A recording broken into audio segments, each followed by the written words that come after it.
Xbox On. Welcome to Xbox On, a podcast with one host about one console, Xbox. I am said host Jesse DeRosa, and on today's episode, we'll be talking about the latest Xbox news for the week of May 19th, 2022, including Starfield and Redfall have both been delayed, Gears of War could be getting its Master Chief Collection, and Dying Light 2 developer Techland are working on a new fantasy action RPG, and more.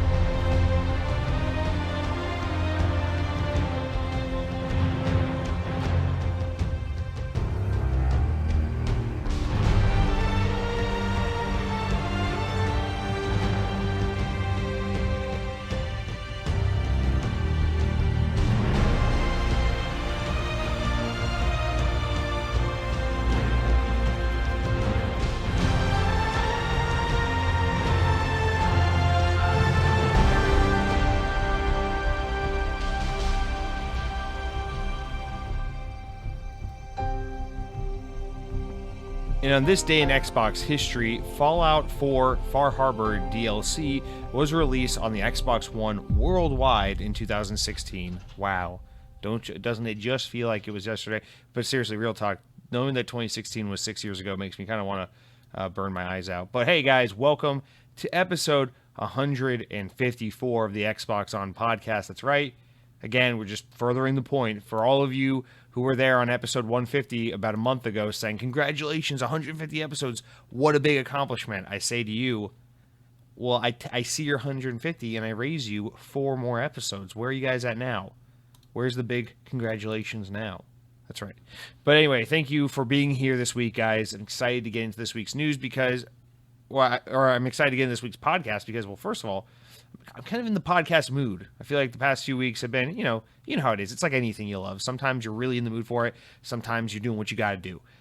This week, I'm pretty in the mood for some Xbox podcast talking. And not only that, but I just feel like the kind of stuff that's in the news is encouraging because it's a lot of news of like, game was announced, game was delayed, talk about a video game, instead of like what we've been getting for the past year, which is like corporation bought corporation, other corporation invested in corporation, guy who runs corporation sexually harassed a woman. And it's like, video games. So I'm excited this week, and I hope you are as well. Guys, another reason why this week's episode is a little exciting, and bear with me, where I promise we're about to just swing right into the show, but I decided I'm gonna mix up the formula a little bit. I will be pretty honest with you, Xbox On has been kind of like just stuttering a little bit in terms of traction and following, and that's kind of new for the show because I've been blessed and fortunate enough that the show generally has just been increasing in audience over the years, the 3 years I've been doing the show.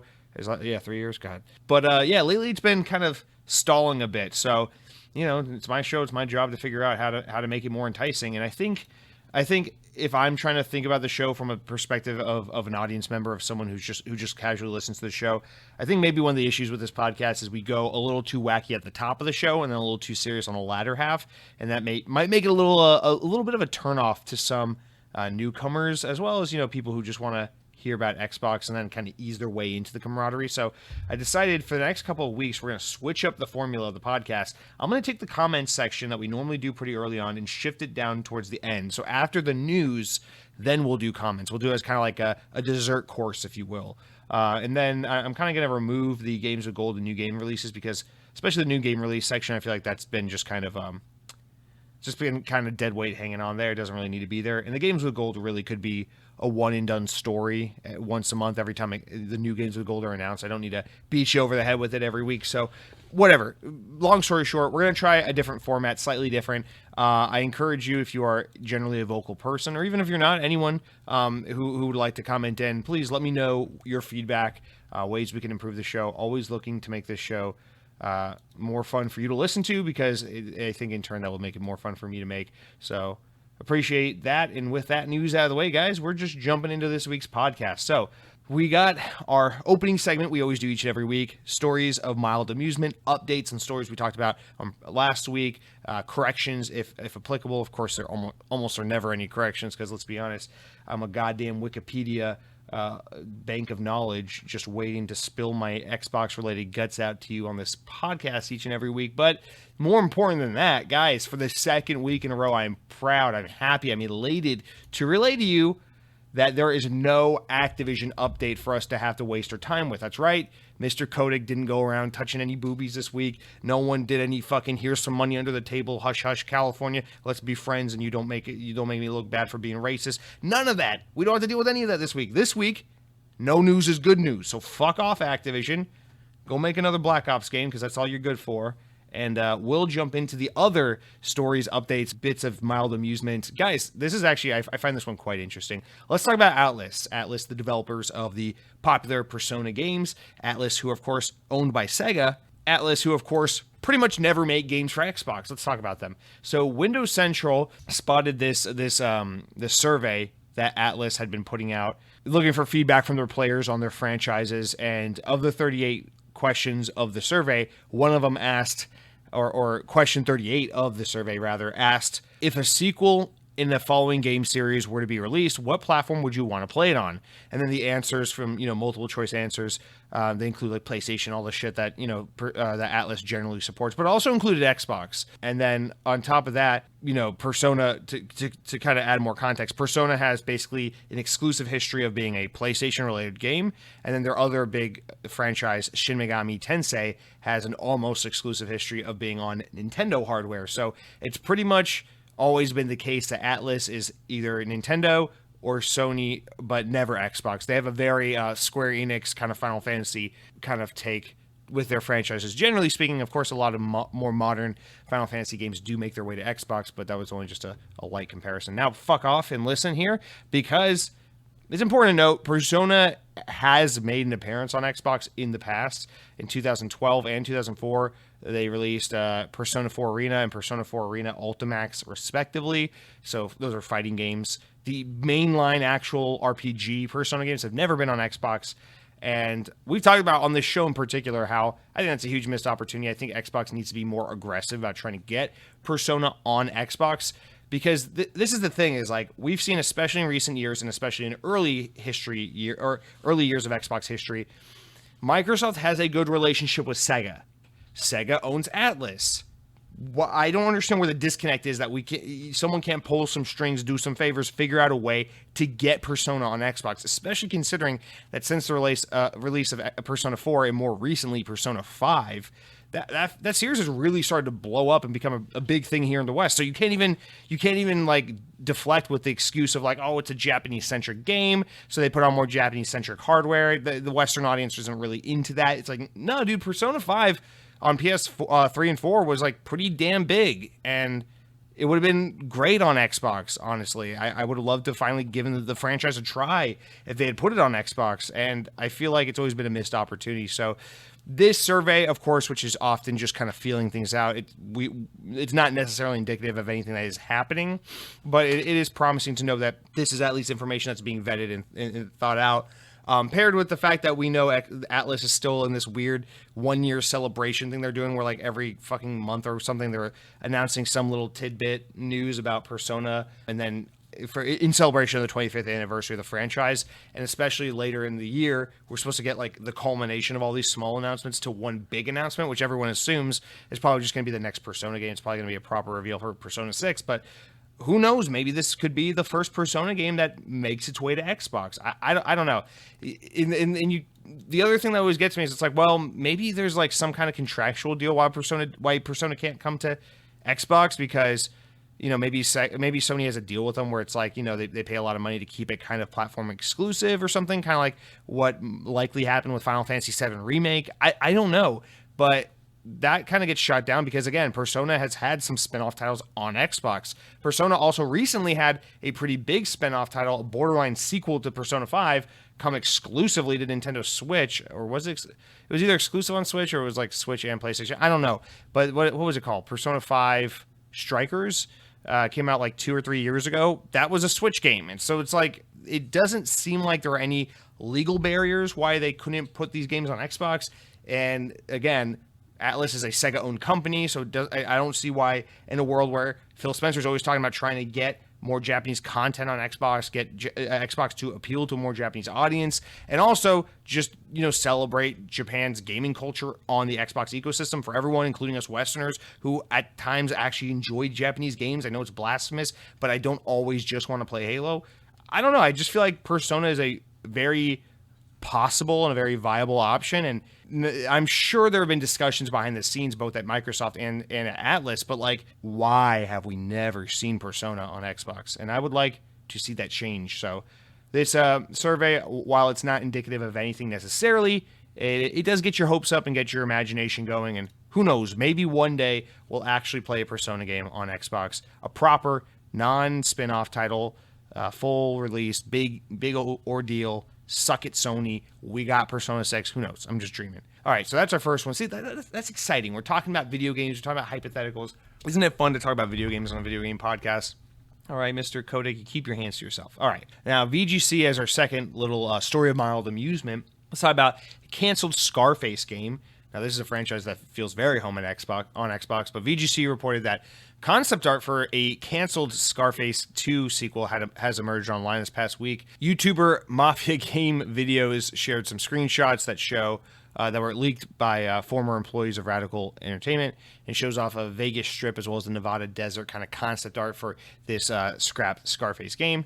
The screenshots have seemingly been on various artists' ArtStation pages for years, but only have now come to light thanks to this video. And in the screenshots, they appear to be environments in the game that have also been released, showing off lobby of a casino, parking garage. So lots of different concept art for what this game, at least from an environmental standpoint, where it would have taken place and things like that. Scarface, for those who don't recall, we haven't seen one of these games in a while, but the most recent one, Scarface: The World Is Yours, was an action-adventure game developed by Radical Entertainment, who was seemingly working on this. That was released back in 2006 on the OG Xbox, and an Xbox 360 version was in development but never actually happened. The developer, Radical Entertainment, was also known for a large number of licensed games during that era of OG Xbox games, where in 2005, the team was actually acquired by Vivendi Universal Entertainment, which are a bunch of Frenchmen, and then that team later got merged in and bought out by Activision in 2008. That's, of course, when they bought Crash and Spyro and all that yummy shit. Radical's first game as the lead studio was 2012's Prototype 2, which they made under Activision. It would serve as a support studio for Bungie during the development of the first Destiny game. And yeah, the Scarface franchise has been long dormant since. Now, this is interesting because, obviously, I'm not going to show you the concept art. It's an audio-only podcast. It sounds silly. But this is exciting this is bittersweet because Scarface was, I remember the Scarface games. I never actually played them, but I had a childhood friend who was like really into the two Scarface games. I remember he had them on PlayStation, and he would play them all the time. And he'd always be like, "Oh, isn't this game so cool?" And I always remember this was the friend from my youth that I most associated with Grand Theft Auto. This was the friend where like I would go over to his house on the weekend and we would have sleepovers and be like, yeah, we're going to play Grand Theft Auto. We're going to enter in the cheat code and, kill a hooker, drive a car up a fucking building, and then parachute down a skyscraper. And that's Grand Theft Auto. See if you can get 5 stars and how long you can outrun the cops. And so I always, maybe this is just because I associated him as the Grand Theft Auto friend, but I always also felt like Scarface, I was like, this is like a very, even as a kid, I was able to like acknowledge this. I'm like, this is like a very fun, licensed property tie-in kind of budgety not spin-off, but like inspired alternative game to like a Grand Theft Auto. And I don't know, maybe it's because, again, I've just always had that association with those two properties together, but I feel like Scarface could have and should have been a very fun, more tonally serious kind of alternative option to Grand Theft Auto. Now, of course, we ended up getting the Mafia games, which were kind of like that in a way. We ended up getting the Saints Row games, which were way goofier, but we never, I don't know, I feel like there was always the opportunity for Scarface to have a more Grand Theft Auto kind of approach. And I don't know, man, it seems like such a missed opportunity now, especially considering this development talent is all but, non-existent, considering Vivendi's gone, absorbed by Activision. Activision only makes Call of Duty and sexual harassment claims, and that's about it. And it's like, okay, Xbox, what do you think? Xbox is going to fucking buy Activision and be like, all right, let's try to find a team who wants to make a sequel to Scarface. So it kind of sucks that that's the case, but I don't know. I'll always just remember, there's just so much potential with this franchise. I feel like, especially in today's world where licensed games aren't generally budgety kind of afterthought games or licensed tie-in games. They're generally like really highly thought out AAA full-fledged experiences like what we're getting with like Spider-Man and the Batman Arkham trilogy and Hogwarts Legacy and all these kinds of games where, it's like these are serious video games. I feel like Scarface is just it's so rife with that potential, and we're probably never going to get it. So a little interesting to know that there was something in development. We're probably never getting it. And also Grand Theft Auto 6 is going to be an online game that asks you to subscribe to ship, probably, maybe, I don't know. All right, our last update I want to share for this week before we get into the proper news and all of that is actually, guys, I'm going to try to say something positive, short, sweet about 343 Industries. I know. Listen, I love 343. I love Halo. I like Halo Infinite quite a bit, but I feel like I need to lay off the Halo Infinite talk because I've been a little too negative. Mojo, your feedback is received. All of you guys who have said, Jesse, stop bullying Halo Infinite. It only has millions and millions of players to defend it. 343 have announced this week that after a lot of controversy surrounding Season 2 and all the nerfs and bug fixes that were brought to the game, that they're actually going back and retroactively reintroducing some of these bugs because fans complained that they didn't need to be removed, that they actually added fun. So more specifically, they said that the notorious gun jamming bug will be fixed, but as far as bringing back fun bugs, they're going to bring back the skill jumps and the tank gun cheat, or whatever you want to call it, glitch from the campaign. For those who don't know, the tank gun, I don't remember how you do it. I haven't done it myself. I've seen videos of it. It's basically like where you get in a scorpion and you basically like cheese it to where like Chief is like holding what looks like a turret, but it's like basically the top of the scorpion. You can just have like unlimited ammo and just blow fucking banished up with a scorpion turret. It's fun. It's goofy. I don't see why you would take it out. It's something that most people are never going to come across. It's a little glitch, but for those who figured it out, it's actually more fun than it is anything. And I think they received that feedback and were like, okay, we'll put it back in. So that's I appreciate this, especially the whole skill jumping thing that people were complaining about no longer being a thing in multiplayer. Because I think for a lot of Halo fans, the quirks and bugs surrounding some of the classic Halo games were a lot of what made the game so endearing and fun and unique. And by taking that out, you kind of neuter some of the charm and fun of Halo. You think about like Halo 2's, you think about like the Halo 1 Magnum, how the Halo 1 Magnum is like the most overpowered weapon in first-person shooter history. Or you think about like Halo 2, how like the fucking energy sword lunge is completely broken as hell, and it like lunges you a fucking 1,000 meters forward every time you try to lunge at an enemy. And all these things are like kind of stupid and kind of broken, but it's like, it is what it is. These games are from a time where you can't go back and patch these games. People didn't just get on Halo 2 one day and Bungie pushed out an update which patched the lunge distance on the energy sword. It just didn't happen. Rather, players just had to live with it and deal with it. And it ended up kind of becoming a part of the meta, and fans went on to like kind of learn to live with it and then even like it and then admire it, and it became like a thing. It's like Halo 2 is known for its completely fucked energy sword, and Halo 1 is completely known for its fucked system with the Magnum being overpowered. And this is kind of in that spirit. It's like, listen, it's not supposed to do this necessarily, or it's not necessarily the way the developer intended it, but fans found it, and it added more fun and enjoyment and amusement to the game rather than more pain and belly aching and grief and whatnot. So I don't know. I guess this kind of calls to question, at what point is a bug really a bug? Obviously, it's an unintended thing that happens in the game that was not the intention of the development team. But if it adds more fun and amusement to the players, maybe sometimes bugs are a good thing, or, something like this is a good thing because it's like, hey, we weren't trying to go for this, but this glitch or this bug or this exploit exists.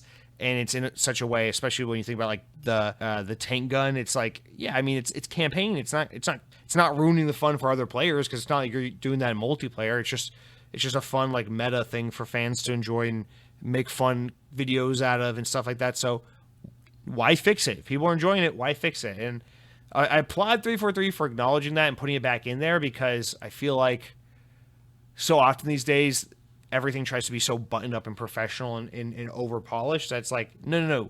Sometimes the flaws and the imperfections is what makes games fun. We don't need to patch the fuck out of everything. Not everything has to be flawless, especially considering how absurdly finicky and flawed video games kind of are inherently. So props to them for that. I thought that was cool that they did that, and a nice little victory for the fans. But guys, that's it for all of our updates, stories of mild amusement, which means because we're not doing comments right now, we're going to save them towards the end of the show. We're actually going to move into the main course of the show. But I feel like there has to be just a little respite, a little bit of comedic levity and fun and lightheartedness before we jump into the hefty news we have to get into. So before we get into the news, I'm going to tell you about what I've been playing this week. But before I can tell you about the games I've been playing this week, I got to tell you about what I've been eating. And guys, this is a big one. Strap in for this one, guys. Mexican pizza is back at Taco Bell. Now, I've got to be honest, I'm not going to pretend to be an OG fan because I'm not. I don't know. I'm not familiar with the mythology surrounding the Mexican pizza from Taco Bell, to be honest. I know it's been on the menu for quite a while. It's quite an old item. I don't know when it went on the item. I don't have a rough idea of that. And I also don't know when it left the menu, but I do know that in recent years, the internet has been in a complete meltdown whenever the Taco Bell enters a conversation, because people will be like, I miss Mexican pizza. Bring back Mexican pizza. And I swear to God, I had this one time like 4 years ago. I'm pretty sure it's only recently been taken off the menu, but it was a longtime favorite. Yes, it went away. And Taco Bell is finally like, hey, retro, awesome 90s kids, we're bringing back Mexican pizza, blah, blah, blah. Yeah, it's fucking awesome. It's sauce on a fucking tortilla chip and cheese. Go nuts, guys. $5, please.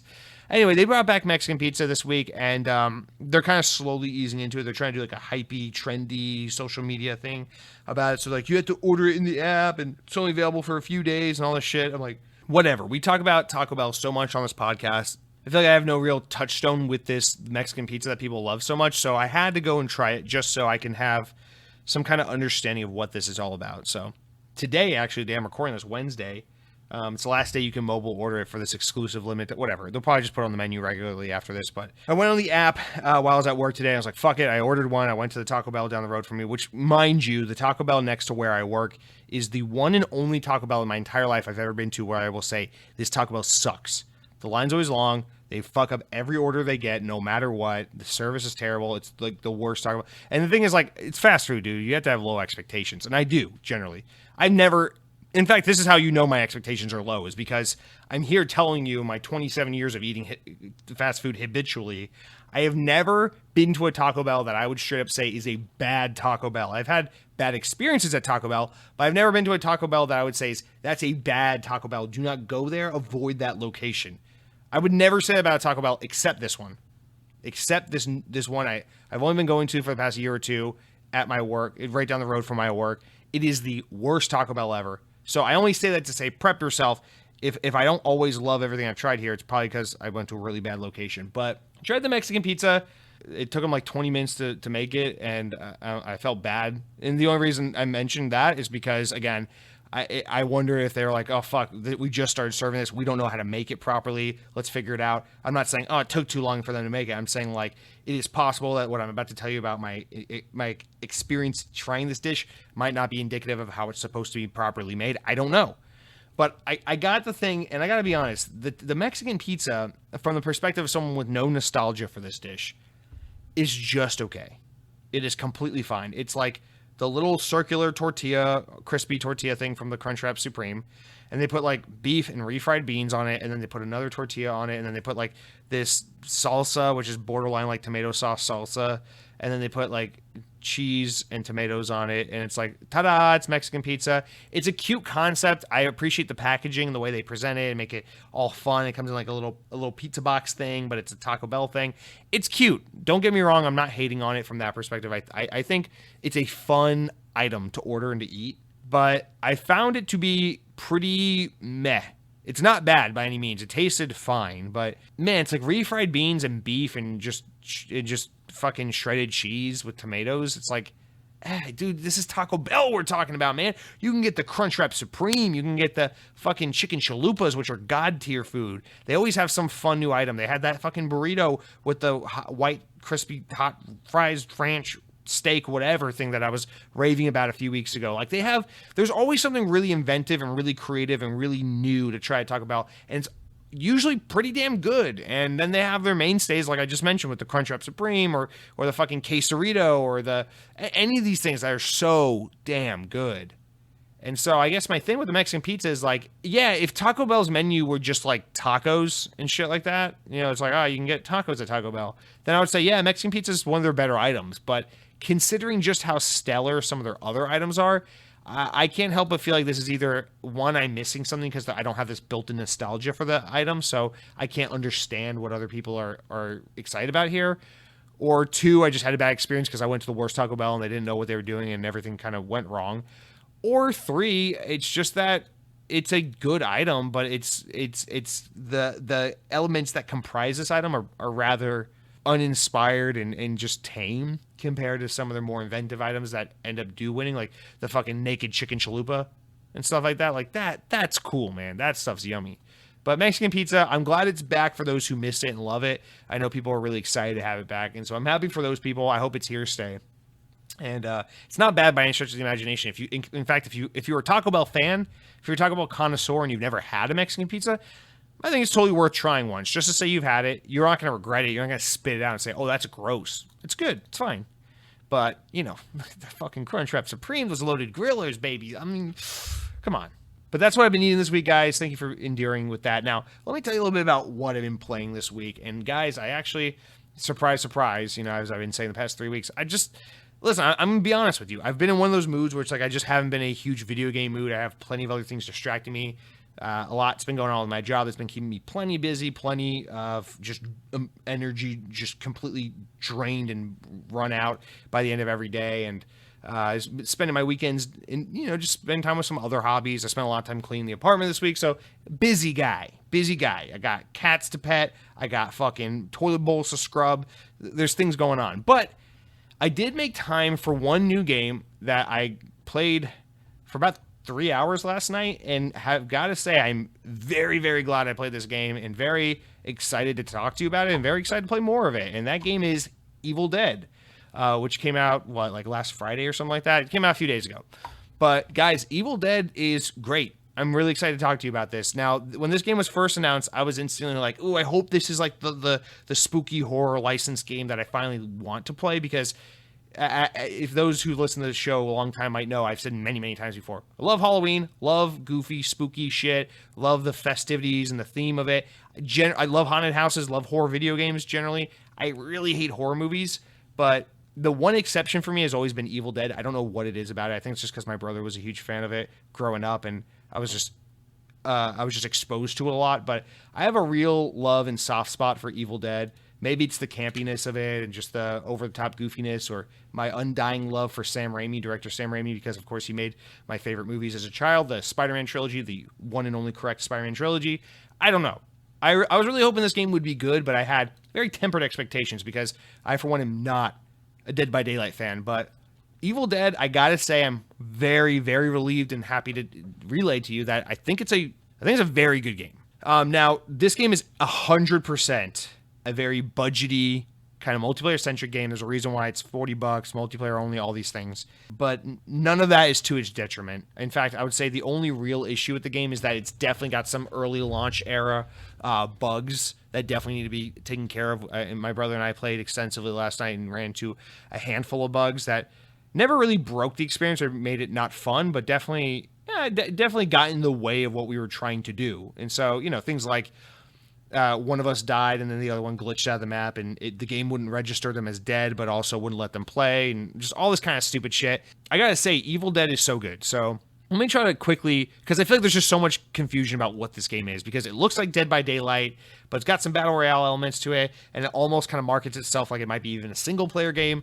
So let me just kind of real quick give you an idea of what this game is. So you pick a character from any of the Evil Dead movies, 1, 2, 3, or the remake one they did, or the TV show. There's a bunch of different characters. They all have slightly different attributes and skills and stats, but it's more or less the same shit. And the main mode is like, it's a 4v1 isometric multiplayer game. And generally that's a huge turnoff to me unless it's like OG Left 4 Dead. But this game does it right. If you're like me and you generally just want to play as one of the 4 humans and stay away from playing as the demon, very easy to do that. and it doesn't feel like it's so overpowered on one side or the other that the game's never fun, kind of like it was when with the game Evolve, if you guys remember that game from like 2015. So I really like this game a lot. It doesn't have this stupid suspense drive you crazy that Dead by Daylight has, where it's like you're in this small room, you have this one specific objective, it's hard as fuck. The monster's always just trying to make everything a fucking bitch for you to get through. It's not a good time. I don't have that issue with Evil Dead at all. I'm really happy to say. You spawn in with your team, and it's a pretty big map, and it has a lot of battle royale elements to kind of actually complement the game. You would think this is a little like not cash grabby, but just kind of like cashing in on industry trends, but it doesn't come off that way. It actually feels very good for the game. You get dropped in this big map with your team. You're supposed to scavenge around for items, weapons, things that you can fight with and defend yourself with, different items and potions and things like that to heal yourself up with. There's common, rare, ultra rare kind of items, things like that. But it's very basic and streamlined, so it's more about the gameplay, less about the constant loot grind, which I'm glad about. And you got to find all the pages to the book, and then you got to find the dagger so you can do the ritual at the altar, and then the fucking demons come in. I forget. I haven't seen Evil Dead in so long. I forget the names of all the things and everything, the Necronomicon and all that shit, whatever. But it's got like this progressive phased kind of combat thing. So it's like you're scavenging, and then you're collecting the pages, then you're collecting the dagger, then you're putting everything together, then you're killing the spirits, then you're trying to all this different shit. And in between that, there's a lot of like horde-based, wave-based combat. And so, yeah, you can also play as the demon if you want, and I haven't played as the demon because I have really no interest to do so, but that's a whole different thing where you control armies and send them after the guys, and you can, like, possess inanimate objects like fucking cars and stuff, or you can possess trees and spook people and take advantage of their fear level and try and manipulate them and fuck with them. So there's a lot of cool shit you can do as the demon, but I find it so fun to just ignore that because I don't like that aspect of 4v1 games, and just to play as the survivors, the humans. And it's a really fun, casual. That's the thing, is it's casual. I feel like anyone can pick it up and have a good time. It's challenging enough that you definitely need to work together in order to succeed, but not so challenging that it's like, fuck, you'll never win a game or you'll never do well unless you're like an A tier team or something like that. It's very casual, very pick up and play. The game mode sounds a lot more convoluted than it actually is. And I'm just really enjoying this game. I was a little intimidated by it when I first picked it up. I was really worried that I would hate it like I hated Dead by Daylight. But no, I don't.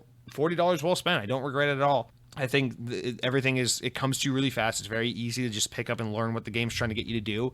And I don't know. I'm really enamored with this game. My only gripe is, it was supposed to release, I think, last fall or something, but it got delayed. And we're here in May, and it's about to be summer, and I'm playing this game, and I can't help but think, like, this would have been such a perfect Halloween time game, obviously, but I don't know.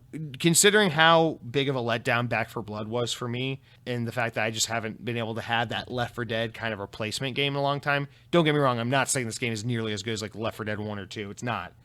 But this is the first kind of like zombie fighting, horror-related, team-oriented, kind of multiplayer-centric game that I played in a long time where I'm like, I can see myself sticking with this as like kind of friends want to play a multiplayer game, or like, it's Halloween season, let's play a spooky game. It's like one of those games where I could see myself keeping this on the hard drive, booting it up every Halloween season, or occasionally when there's a multiplayer session happening, and it's something you could easily just ease into and have a casual fun time. A little bit of teamwork, a little bit of focus, but not like super sweaty or anything, and that's really refreshing, especially when you're coming off of a couple months of playing a lot of Halo Infinite where you're tired of sweating your ass off every time you want to play a game. And I can't say enough good things about it. Definitely need some bug fixes, definitely need some patches, but this game is fun as hell. It feels good, it plays well, and it's goofy, it's campy, it's $40. Although, you know what I will say, actually, let me take back what I just said a little bit. Goofy and campy. No, it's not. My brother Cronky actually made a really good point when we were playing it last night, where he said, this is a really good game, and I really love the Evil Dead IP, but this game doesn't feel like it is an Evil Dead game. It feels like a really good horror multiplayer game with the Evil Dead IP stapled onto it. There's nothing about the gameplay or anything that you're doing that necessarily feels like, this is such a love letter to the Evil Dead franchise, or like, oh man, everything about this just makes so much sense in the Evil Dead universe. And I kind of agree. It feels like another take on like a Friday the 13th or Predator Hunting Ground or fucking Dead by Daylight or one of those kinds of games, right? It's another variant of one of those types of games, but this time with an Evil Dead skin on it. And, man, I would like a more like single player story based love letter type Evil Dead game. And I think there's a lot of fair criticism in that. But the first and most important thing with this game is that it is a fun multiplayer experience. And this game completely succeeds in that. So I'm willing to kind of overlook it for the most part just because it is a budgety multiplayer-centric kind of game. But yes, I think that is a pretty fair criticism. Good observation on Cronky's part. But guys, if you are looking at this game and you're a little hesitant on it, I think this game is a good buy. But also, you're probably going to be able to get it for a decent deal, probably close to the Halloween season, and also might end up in Game Pass one day. So I don't know. You could always just wait on it. I don't feel any remorse or regret spending $40 on it personally, and I definitely look forward to playing more of it this weekend. So there's that. But that's really all I've been playing. Of course, I've been playing some Halo Infinite. I don't have anything to say on that, and I really haven't spent too much time with anything else this week because, again, scrubbing toilets, petting kitties. What do you want from me? Okay? But guys, that's it for all I've been playing this week. And with that out of the way, it's time to jump into the news. All right, guys, so we got some juicy, fun news to talk about, but there's a stipulation. The problem is the first story and the biggest story of the week. You might be a little tired of hearing about it at this point because this news literally broke 30 minutes before last week's episode of the podcast went live. I literally would have delayed the podcast last week a couple hours just to record over and get some additional information on this into last week's show. But unfortunately, I upload the show the night before because the next morning when the show goes live, I'm already at work and I don't have the ability to do that. So whatever it is, what it is, sometimes you win, sometimes you lose. But this news is, by the time you're hearing it, is a week old. But this is when Xbox On's getting around to it because we're not the latest, but we are the greatest Xbox podcast. So there you go. All right. Well, maybe I can add something sexy to say to it. I doubt it, but here we go. VGC and everyone reports because Bethesda announced it themselves. Bethesda has officially delayed the release date for both Starfield and Redfall from this year to the year 2023, which is next year. In a statement published last Thursday, the Xbox One publisher said that they needed more time to develop both games, saying, quote, "We've made the decision to delay the launches of Redfall and Starfield to the first half of 2023. The teams at Arcane Austin, who are making Redfall, and Bethesda Game Studios, who are making Starfield, have incredible ambitions for both games, and they want to ensure that they receive the best, most polished versions of them as possible, that players receive the best versions possible. Quote, "We want to thank everyone for their excitement for Redfall and Starfield. That energy is a huge part of what inspires us every day and drives our own excitement for what we are creating. We can't wait to share the first deep dive into gameplay for both Redfall and Starfield soon." End quote. Now, of course, both games are likely to be featured during Microsoft's E3-style Bethesda Xbox Game Showcase on June 12th in just a few weeks here, so it's highly likely we'll see gameplay of both games despite the fact that they won't be coming this year. Now, Starfield appeared during last year's Xbox Bethesda Showcase, marking the first time the game had been showed since it was announced in 2018. The event was used to announce the now delayed release date of November 11th for the game on Series X, S, and PC. Game director Todd Howard, the man, the legend, the myth, said in November that Bethesda could be expected to offer the next major Starfield revealed this summer. So, what do you know? I mean, there's no denying it. We know. The fucking logo teases Starfield. We know they're talking about Starfield at the showcase. Now, announced back last summer, June of 2021, Redfall is an open-world co-op FPS also coming exclusively to Xbox Series X and S and PC. Previously scheduled for release in 2022, Redfall can be played either solo or co-op with up to 4 users. It sees players taking on legions of vampires that have taken over a once quaint island town of Redfall. Now, that's the story, but let's read this because Phil Spencer had some comments on the delays that I also want to touch on. So following the news of the delay, Phil Spencer acknowledged that fans are eager for more first-party content while reiterating the importance of giving studios the time they need to create quality products. He said, quote, "These decisions are hard on teams making our games and for our fans." He said, "While I fully support giving teams time to release these great games when they are ready, we hear the feedback. Delivering quality and consistency is expected. We will continue to work on better meeting those expectations."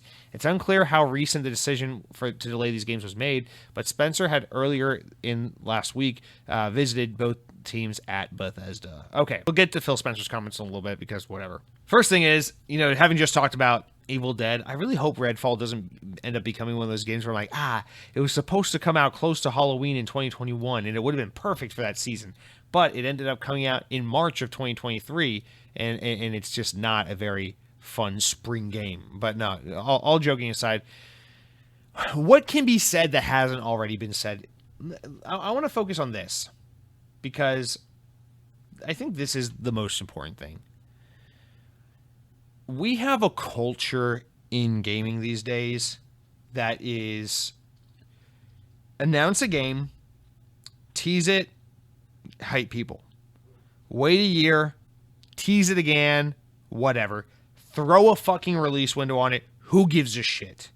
The next year, tease it again. Maybe this year show gameplay for the first time. Throw another release date on it. Who fucking cares? The next year, delay the game. Show up at another event, show off some more of the game, put a new fucking release date on it. Get 3 weeks removed from that release date, delay it by another month. Just fucking, why not? Just 4 more weeks just to really piss them off. And then, release the game, and then, guess what? It turns out that game that they've been hyping and delaying consistently for 4 years, it's a good game, but it's just a fucking video game. It's not the second coming of Christ. And I'm really tired of this because let me preface with this real quick. I'm not by any stretch of the imagination saying games shouldn't be delayed. We need to push these games out. In fact, anyone who's ever listened to Xbox On knows quite well where I stand on this. That, of course, delay a game as many times as you fucking need to make it great. Don't fucking cyberpunk a game. No one gives a shit about a broken game. I don't want to play a broken game. There are too many good games that aren't broken out there that I have not played for me to want your broken game. And don't fucking spit in the face of the hardworking developers who made the game by pushing it out the door prematurely, because that's so incredibly disrespectful to the hard labor that these people put into making these projects. So never release an unfinished game. Delay away as many times as you need to get a game ready. That's not what I'm griping about. What I'm griping about is the way we fucking know this cycle works, the way it intentionally works, the way the industry knows what's going to happen, yet they cannot help themselves but continually repeat this cycle. The problem is not that Starfield has been delayed from 2022 to 2023. That's fine. We'll just get a better Starfield next year when it comes out. The problem is that Bethesda had no fucking business announcing Starfield in 2018 when they did. No one needed to know about it. In fact, if Bethesda wanted to know how to do it properly, they could have taken a page out of the book of Bethesda, who fucking revealed and released Fallout 4 within like 5 months of each other. The fucking announcement date to the release date. Beautiful. That's how you do it. And then they go ahead and just forget that lesson, throw it out the window, and in 2018, vastly prematurely announce fucking not only Starfield, but the one that will never not be funny to me, Elder Scrolls 6. A game that doesn't even exist right now. They just, fuck it, we'll announce it because whatever. We want to announce something, we're dumb. I don't know. And this is what I hate. You know this game is not ready to be announced, so don't announce it. I understand, it's E3. Everyone's hyping new games. Every publisher and developer has something cool and exciting. You want to sell games, you want to keep your brand in the zeitgeist to gamers and in the spotlight of the moment of E3, fucking get it. But don't announce stuff you're not ready to talk about. And then last year, same thing. It's like they didn't show Starfield, but they talked about it during the event. And then they showed a little fucking cinematic tonal piece that's not a game. It's a little tonal piece that's not a fucking video game. So clearly they're not ready to show the game, but they still have the audacity to specifically date it. And I get it. Again, it's marketing. 11/11/22. It's homage to Skyrim. You guys remember Skyrim? You love it. You bought it so many times. That's how much you loved it. I get it's cool. I get you want to have that cool homage and you want to be able to repeat that thing again. Where it's like, remember 11/11/11 with Skyrim? Well, now we're going to do 11/11/22. 10 years later, Starfield, Skyrim, the parody. It's so beautiful. It's fun. I get it. It's cool. It would have been really cool if, years after Starfield was released, we learned internally from some interview or something that's like, yeah, originally with Starfield, we wanted to hit a release date of 11/11/22 to pay homage to Skyrim. Unfortunately, we were never able to hit that date, but that was a fun idea we always hoped we'd be able to do. That's a cool way to learn about that. But don't fucking say 11/11/22 knowing full well you don't know if you can make this game come out by that time. And I'm telling you, this isn't like, no, they were really confident they could get it out by 11/11/22. It just, things happen, it slipped. No, don't give me that shit. We know that's not how this works. I have never worked a day in my life in the games industry, and I have full confidence telling you that's not how this works. And in fact, I can even back that up because so much reporting, like Jason Schreier, all these guys who do the reporting of the video games, have been talking ad nauseum recently about how developers at Bethesda have been weary about hitting that release date. And so, listen, I'm glad these games got delayed. I'm glad we're not about to run into another Cyberpunk 2077. I'm glad that these games are probably going to be so much better off because of the delay, and it's going to help the developers to breathe a little easier and to have the necessary time and resources to get this project done. That's great. But why do we have to keep repeating this history? And really, I guess at this point, and don't get me wrong, the onus falls on the publisher. This is on Bethesda. In fact, I'll even give Xbox somewhat of a little bit of a pass on this one, because these games were announced, or Starfield in particular, was announced before Xbox bought Bethesda. And Starfield was mostly developed with Bethesda not being an Xbox-related publisher or developer. So in a lot of ways, this isn't even on Xbox, although you could say Redfall is on Xbox because that was announced during a time when Xbox owned them. I don't know. Well, I do know it was announced during that time. I'm saying I don't know, I don't know, where the blame lies. But unfortunately, I'm not saying this is the fault of the gamers or the players, but I am saying the responsibility, unfortunately, falls on gamers to fix this problem. Because what people need to do at this point is a game gets announced, say, hey, that game sounds interesting. That game looks cool. I hope it's a good game. I'm not going to sit here and tweet about it and change my fucking Twitter banner to this game. And I say this, my Twitter banner is literally Sonic Frontiers, which isn't even out yet. So hypocrite. But, people who fucking make their Twitter icon the logo of this game that's not out for another 2 years and just hype it up and YouTube videos about it and development updates, and your whole brand is built on like this game that's coming out maybe in 2 years. Who knows? And it's like, what we need to do as consumers is just stop feeding into the hype. Stop pre-ordering the games. Stop hyping it up. Just be like, hey, they announced this game called Starfield. It's probably just Elder Scrolls in space. Sounds cool. I'll look forward to it whenever they're ready to actually talk about it. Fuck off. Don't give it the attention it needs. Otherwise, you continue to encourage these publishers to do this over and over again. And so that's where I am with this, is that I'm not surprised at all Starfield got delayed. In fact, if anything, I'm kicking myself that I just haven't been more vocal on the podcast about how it's like, yeah, no shit, Starfield's getting delayed. You know what else I think is probably not making it this year? Probably Hogwarts Legacy. You know what else has a chance of getting delayed again? Probably Batman Arkham Knights, or whatever the fucking game's called. That game, of the three I just named, I think that game has the highest chance of coming out this year, but it's possible even that gets delayed, even if it's only like a month delay or whatever. This is just so commonplace in the industry at this point that it has become the norm. And so I don't know. I honestly, when this news broke, I didn't follow too much of like how fans were responding to it and how gamers were responding to it, because in my head, I'm like, Starfield got delayed. My initial instinct is like, yeah, well, of course it got delayed. It's only been dated one time, because I'm so used to the cycle that in my head, I'm like 11/11/22. Okay, that's the first time they put a date on this game. All right, well, that means we got about 1 or 2 more delays before we get the actual release date. And that's where I am with games. It's like, okay, game's coming out 11/11/22. Cool, that's released at number 1. So it means at earliest it's coming out in March. Latest it's probably coming out next November. Okay, like that's kind of where my head goes. And so this sucks, right? Of course it sucks. And we know that the reason why why this continues to happen is because they want you to pre-order these games, and they have the numbers to show that it works. People probably pre-ordered Starfield like crazy when it was announced, even though it wasn't even a game in 2018, because hype, because marketing. And people probably pre-ordered Starfield like crazy last summer when we got a tonal piece and a release date that they knew they weren't going to hit, because marketing. And it's at some point, man, we just unfortunately, if we want to see this change, we have to be the ones to change, our tune about it. We have to just stop talking about it all the time and stop pre-ordering these games and feeding into the hype. Next time next time Fable gets announced and it's clearly years and years off from being developed, just respond with like, hell yeah, I love Fable. I'm so glad it's coming out. We'll talk about it when we see it. It's like, that's almost what we need to do at this point to kind of correct these publishers and these developers and be like, no, stop prematurely announcing shit, because it's annoying. And so let's pull on Phil Spencer's comment. Of course, Phil Spencer says exactly what he needs to say. He says exactly the thing gamers want to hear. I think it's perfectly said. It's succinct. I could learn from Phil, and it's poignant. He says, listen, delivering quality and consistency is expected, and we will continue to work better to meet those expectations. That's the sentence I want to focus on more than him saying, I support teams getting the release dates, blah, blah, blah, getting the games ready for their feedback, because that's shit we've heard 1,000 times. Of course, that's what they say. But this, in a way, to me, kind of sounds like Phil Spencer acknowledging, like, listen, of course we need to delay the game because we need the game to be released in proper condition. But it's also Phil saying, this is what we're not used to seeing a lot. And that's why I think this quote's interesting, is it's Phil acknowledging, like, listen, I understand that most of you guys are pretty reasonable and understanding of delays because you know the game shouldn't release until it's ready.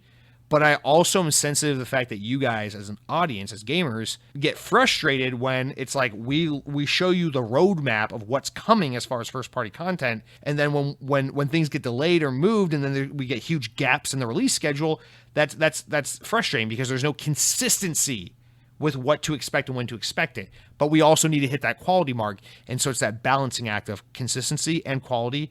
And it's just not there with Xbox. It hasn't been there in so long. We've seen this throughout the Xbox One generation, in fact. And in fact, the more I think about, using the power of hindsight, we're able to go, man, how much does it suck? How much does it absolutely suck that Starfield is now delayed out of 2022? Halo Infinite desperately needed more time in the oven before it came out. And Forza Horizon 5 came out last November and was a really fucking good game. It was content complete. It was polished. It was excellent. People loved it. And, I understand. I've said even on this show, you can't have your big holiday release be Forza. It's a little too niche for it to be like your game. But in a way, it's like, man, what they need to do was just release Forza Horizon 5 last fall, and then push Halo to release this summer, and then push Starfield to early 2023. And that way you would have spread out those 3 AAA games in a way that's like, boom, every 6 months you got something, every half a year or so you got something. But no, instead they pushed Halo and Forza out neck to neck, and now we have this year-long gap of nothing. And Redfall is another one where it's like, I'm talking all about Starfield. Let's talk about Redfall. Redfall is a game I'm very dubious of because I want to like it. But again, we haven't seen the game. In Starfield, of course, we haven't seen the game either, but Starfield's easy because it's like modern Fallout and Skyrim in space. We know that's what it's going to be when we see gameplay footage of it in a few weeks. But Redfall, we don't know what Redfall is. We've never seen it in action. And so that's a game where I'm like, dude, the guy who just told you about how much he likes Evil Dead, the guy who really loves Left 4 Dead, that guy has a lot of enthusiasm and interest for Redfall and wants to see where it's going. But also, I know that typically I don't like games made by Arcane. I've wanted to. Their games never work for me. So I'm like, oh, it sounds like an interesting game, but I don't know. They never make anything that really works for me. Like, is this going to be an interesting game? And boom, it's delayed. And I'm like, well, yeah. I mean, you guys said it was going to come out this summer, and we haven't even seen what it looks like. So no shit, Redfall is getting delayed. Like, fuck, man. But again, it's just that thing of like, I'm not surprised. If this were, I don't know, what's an example, dude? If it were 2010 and we were all waiting, it's like, dude, it's May 2010 and I'm waiting for a Halo Reach. It comes out in September. I'm fucking ready, boys. It's September time. I'm gonna play the Halo game. We're gonna see how the planet got glassed and all that shit. And then Microsoft comes out at E3 in June that year and says, guys, Halo Reach, here's a gameplay update on it, but guys, we have to delay it to next February 2011. We would have been like, what? Because that's at that time, game delays like that for like big anticipated games with a solid date on them, that wasn't common. That would have been like, shit, damn, Halo Reach just got delayed half a year. Like, what the fuck, man? That's crazy.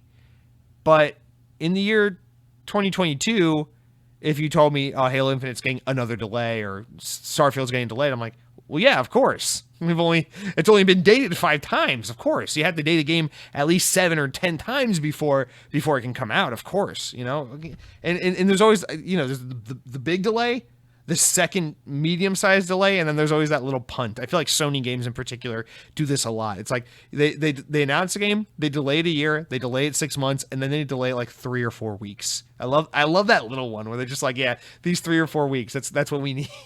and listen, I'm not a game developer. I don't know how it works. I'm sure those 3 or 4 weeks mean all the world to the developers, and they make all the difference in the game. But like, God, it's just don't fucking put a date on it if you're not ready. You know what I mean? I understand game development is more complex than ever before, and there's more that goes into it than ever before. I respect that. So if it were common for games to get delayed like a month or 2 here or there, I'd be like, I get that, because things come up, things happen. Game development's tricky. But the fact that it's like, oh yeah, we gotta delay this game like a year. It's like, well, dude, like with Halo Infinite, when it was supposed to come out in 2020. And again, I'm not trying to shit on Halo Infinite, but like, let's just be honest. Halo Infinite was originally promised in 2020. Guys, it's the middle of 2022, and we're all talking about how that game has a stunning lack of content. What the fuck were they going to release in 2020? So when they inevitably delayed that game a full year to 2021, it's like, you think to yourself, it's like, yeah, so you never were going to, you never had a proper game to put out in 2020. You just lied. And that's how I feel with Starfield. It's like, yeah, dude, you haven't shown the game and you've been talking about it for like 4 years. And it's supposed to come out in like 5 months or so. It's like, yeah, you never had a game, dude. You were never going to hit that date. And I guess that's where the frustration is. But and maybe frustration is the wrong word, because I'm not frustrated. I'm not disappointed that Starfield and Redfall are now coming out at a later date. In fact, I'm so far behind in my backlog that Starfield and Redfall can be delayed another 5 years, and I'll be fine. I have a million games I need to play. That's a huge breather for me, and I'm sure a lot of you feel that way as well. But it's frustrating to know that as a consumer, I'm just constantly being lied to. You're just saying shit. You just, like, I wouldn't even be surprised if sometimes these games are announced like this, like someone on stage, like before a game gets announced on like an E3 stage or something, there's like 2 executives or show presenters behind the scenes who are like, I don't know, pick a date. It's like, November 14th. It's like, okay, you pick a date. It's like, March 3rd. They're like, okay, rock, paper, scissors, whoever wins gets to pick that date. And they're like, fuck it, March 3rd one. It's like, okay. And then they get on stage like, yeah, we're happy to announce fucking Tony Stark's woodworking adventures is coming out March 3rd. Fuck you, I don't know, maybe. And then everyone's like, oh yeah, I can't wait to do woodwork as Tony Stark in VR, and then it gets delayed by 3 years, and you're just like, yeah, you were never gonna make a fucking wood carving of a chipmunk as Tony Stark in VR on March 3rd, 2022. It was never going to happen. You got lied to. And that's where we are today, man. It's just, I don't know, man. Like I'm sure, listen, again, I don't really listen to other Xbox podcasts. I don't know what they've been saying on the other shows, but like, what else? I can't imagine what else that anyone's saying, right? Except that, like, is anybody surprised these games got delayed? And I'm sorry if my tone sounds like, again, I'm Starfield is a game I'm 100% going to play. Redfall is 100% a game I'm going to try out. I hope I love it. I really hope I do. But like, I am not even remotely disappointed that these games are not coming out this year. I'm just like, yeah, well, I mean, man, I wouldn't even be surprised if their next date gets pushed back at this point. Now, the other aspect to this, and we'll just make this point quick because it's obvious and I'm sure everyone's thought about it. What does that mean for this year? This year, Xbox has pretty much nothing. The slate is wide open. And I think the saving grace to that, though, is that Nintendo has nothing coming out this year. Sony has nothing coming out this year. Actually, speaking of publishers just kind of lying to your fucking face about release dates, Sony's been talking about this made-up God of War 2 game that's just, like, it's probably not coming out this year. Like, I know they showed, to Sony's credit, at least they showed gameplay of that game at least once before, you know? So that game we know is at least in development. But I don't even think that game's coming out this year. And keep in mind, when Sony first teased, what was it called? God of War Ragnarok, right? When they first teased that game, it was in the summer of 2020, and they lied to their audience and said, oh yeah, that will be out in 2021. Like, fucking hell, dude. No. They showed a fucking logo that said God of War, and they're like, yeah, it'll be out in 2021. Middle fingers to the audience, whatever. And then last year it didn't come out, and it's like, shocker, man. When they delayed it last year, like 0 people in the entire existence of humanity were like, oh man, what a bummer, because we're all like, yeah, you guys couldn't even show us a picture of Kratos or a piece of you couldn't even have the courtesy that EA has to show you a fucking computer with some concept art in the background. You just showed us a Splash logo and then delayed the game a year. So I don't know, man. That's the one thing that, I guess, obviously it's disappointing that Xbox doesn't have anything big coming out this year, anything from the first party that's big this year. So that's disappointing, but from a competitive, if we're trying to look at it from like a market perspective, the good thing is that no one has anything coming out this year. And let's be honest about it, because it's not all just a product of modern game development and marketing lies and shit like that. COVID had a huge impact on the games industry a couple of years ago, and we know we talked about this all throughout 2020, right? That so many games, we're going to hit a point probably around 2022, 23, where so many games are just going to be kind of stuck in the pipeline because there was a time where all these games were in active development, and then everyone had to stop, break up, quarantine, reset up from home, start working from home, figure out how do you run a studio from home. All this shit changed. For some publishers and studios, it worked better than for others, so a lot has affected development in recent years. That's like, listen, I expect a lot of games to be gunked up right now in their development timeline. So I'm sensitive to that, and I understand that. But again, it's like all the more reason why we know we were fucking lied to last summer when they were like, oh yeah, 11/11/22, fuck you, probably, maybe. It's like, because that was never going to happen, man. So, I mean, with that said, that leaves the 3 big games this year. Really, and I thought about this repeatedly. I must be missing something. But the big games we know for sure that are coming out this year, there's 3 of them. There's Arkham Knights, which I'm like 75% sure that game will come out this October, like they said. I think there's like a 25% chance it'll get delayed. There's Hogwarts Legacy, which I'm 50-50 on. I think that game, it's either going to hit its date or it's not. I'm half and half on that game squarely. So Hogwarts Legacy, which, both of those games are games I'm actually looking forward to trying, so that's cool. And then the third game that's definitely coming this year, that's going to be basically the biggest game of the fall because PlayStation, Xbox don't have shit, is Modern Warfare 2. Which is so funny because everyone's like so down on Call of Duty right now, but like we're about to get a Call of Duty game that's an homage to like most people's favorite Call of Duty game, and it's going to be made by the one Call of Duty developer that people don't hate, and it has a lot of development time under its belt, and it's going to be supported for 2 years instead of 1, so it's going to have long legs to carry it. As long as they don't fuck up the launch of Modern Warfare 2, as long as it's at least as successful as Modern Warfare 2019's release was, dude, Activision and Call of Duty are on track to have the entire fall to themselves, dude. And you think about it, it's like, if you are any mid-tier or any other kind of publisher or developer who can try to squeeze your game out this October, this November, dude, you owe it to yourself to try because, like, fuck, dude, Starfield's out of the way. Like, God of War is probably going to be out of the way.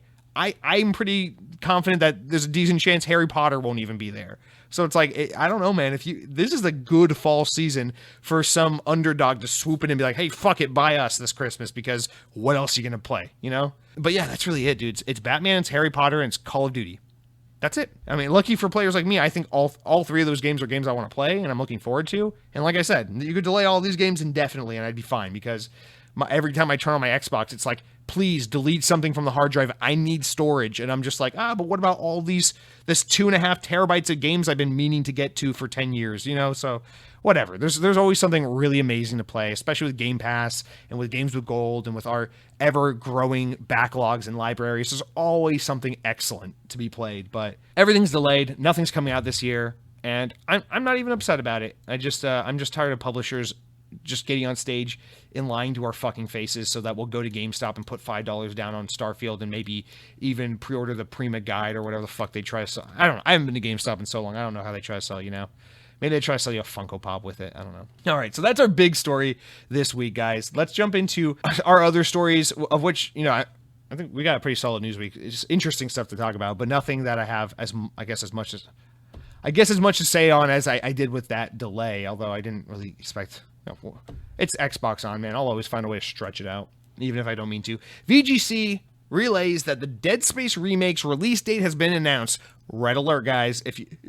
The red siren should be going off in your head right this second. Anyway, the sci-fi horror game will be released on Xbox Series X and S and PC on January 27th, 2022. No, it won't. Just telling you guys right now. No, it won't. January 27th, 2023. So at the earliest, like April 2023. Mark my words. In a statement, Philippe Ducharme, senior... I don't know, dude. Just name yourself John Doe because my white ass can only pronounce that. My American white ass can only pronounce... Whatever. Said in a statement, senior producer of the Dead Space game said, developing this remake has been a lot of fun for us at Motive.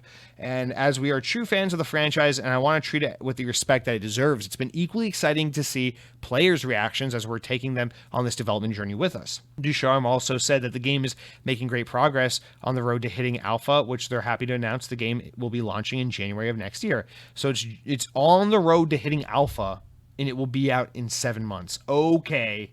Sure it will. Okay, guys. Very funny. Listen, I think this game looks really good. I'm really pleased with what we've seen so far. I've never played the Dead Space games. Speaking of my backlog of excellent games that I could just jump into at any point in time. You know, it's like, I've never played Dead Space. I hear great things about all of them, especially the first two. And I've never played, and now this new Dead Space remake also looks excellent. And I mean, I guess I really don't have much to say about this other than this game will not be out on January 27th. Please believe me. If I'm wrong about it, I will mail you a unopened, possibly lightly used Mexican pizza from Taco Bell. But they did show off more gameplay and stuff of it. They showed a lot of graphical improvements of the game because, as a reminder, during the development process of the Dead Space remake, they've been showing, like, here's a development diary about, like, and they do them in streams, so it's pretty cool the way they've done it. They're like, here's a development diary all about audio, here's about, like, mission or level design and world building, and here's about, like, graphic fidelity and stuff like that. So they've really been trying to take players on the journey of, like, here's the way we're respecting and paying homage to this franchise and trying our best to do it right. I think that's a really cool way to do that, especially when you know you're working with a franchise that you didn't create, that you inherited, but you know fans have a real passion for it and you want to show deep respect for it. I almost think that maybe it should have been the way they developed those new Star Wars movies. It's just like, okay, Star Wars fans, here's what we think should happen in the movie. You let us know what to do, and then we put a lot. Probably, I mean, obviously they developed Star Wars that way. We probably just would have gotten 3 fucking Disney movies where Luke Skywalker's jerking off because that's what Star Wars fans apparently want. But I appreciate this approach, and I think it's cool to just let your audience in, especially on like this isn't like an indie game or anything. This is a big project. This is like, hey, we are a big developer funded by a massive publisher working on a recreation of a really beloved AAA game. But we want to take you guys on the journey, the development journey, and take your feedback into account and show you what we're doing along the way to make sure we get this right. I think that's really cool. But January 27th with a big fucking asterisk next to it. Whatever. And then next up, this one's got me a little excited. We haven't gotten to talk. This is an Xbox podcast, and we haven't gotten to talk about Gears of War in so long. This makes me excited. You guys remember when Xbox was about Gears of War? Anyway, VGC reports that a Gears of War remaster collection may be in development at Microsoft. That's according to journalist Nick Baker of Xbox Era. I think who this past week claimed that a Master Chief Collection style game was in the works for Gears of War. He said, quote, "A while back I said there was another Microsoft franchise that's getting the Master Chief Collection type treatment. I'm of the belief that this is coming out this year," Nick said on the podcast. He also said that everyone has guessed it before adding, if you go from November 2021 to November 22 and you look at Microsoft's big output, it could wind up being Halo Gears Forza, confirming the rumored collection that would be the Gears of War franchise. One source recently told VGC that the Coalition is in the early stages of developing a Gears of War title, whereas in whether it's Gears 6 or a spin-off title isn't clear. However, Gears 6 was listed as part of the NVIDIA GeForce Now database leak from last year, which so far has proven to be accurate in many cases. In fact, pretty much everything that's been on that list, that NVIDIA leak from last year, has come to fruition. So it's pretty likely that it's happening. I should stop. No shit, Gears of War 6 is happening. Gears 5 ends on a cliffhanger. It's obviously setting up a Gears 6, but we know it's in a rather active development phase, is what I meant to say. Halo the Master Chief Collection is a collection of Halo Combat Evolved Anniversary, Halo 2 Anniversary, 3, and 4, and was released on the Xbox One back in 2014. Now, Gears Ultimate Edition is a remaster version of the first Gears of War, launched on Xbox One in August of 2015. Gears of War Studio, the Coalition's last game, Gears 5, was launched on Xbox and PC in 2019.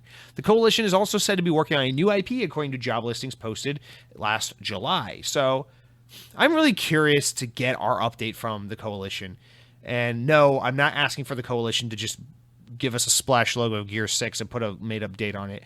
What I mean by that is I'm very curious to know what the plans are over at the Coalition, because I can't tell if it's that they've been quiet for a long time or if it's that Gears 5 launched at the very tail end of old Xbox, and so much has happened since then. Think about it.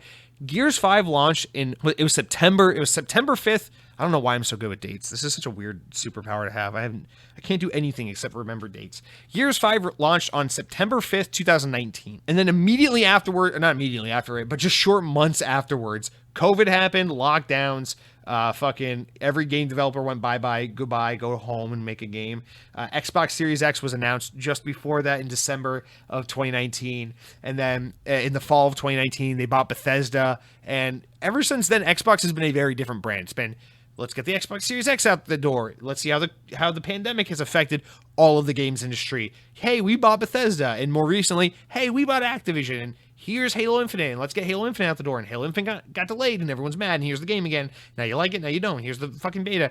And the story for Xbox has just been so much happening in those short, not even 3 years. It hasn't even been 3 years since Gears 5 came out. So it's weird because I can't tell if we're like overdue for an update. Because remember, they released that Hivebusters single expansion or side campaign in 2020 when Series X came out. So they've put out something even more recently than Gears 5. But I can't tell if it's just that we're overdue for an update from the Coalition, or if it's just that so much has happened in the world of Xbox, so much big stuff has happened since then, that it feels like it's been an eternity. Because I can tell you this, Gears 5 came out in what feels very I mean, Gears 5 is the swan song of the Xbox One, let's be honest. Not only that, but it came out in a time that is like very distinctively like stake in the ground. Like, hey, this is the end of the Xbox One era. This era of game drought and Xbox has no games and Xbox needs more teams and Xbox One sucks and PS4 is awesome. And because immediately after Gears 5, it was like Series X. Everyone's like, that thing's cool. You know? Immediately it was like Game Pass is bigger than ever before. And everyone's like, now I care about this service. Immediately after that, it was like Halo Infinite. And the way the pandemic fucked everything up for gaming. So much has changed so fast since Gears 5 that I want to know, because they're apparently working on a Master Chief Collection type anthology for Gears of War, plus Gears 6, which is a given, plus a new IP. And Coalition's a decent-sized team. They could be broken into a couple different teams, of course.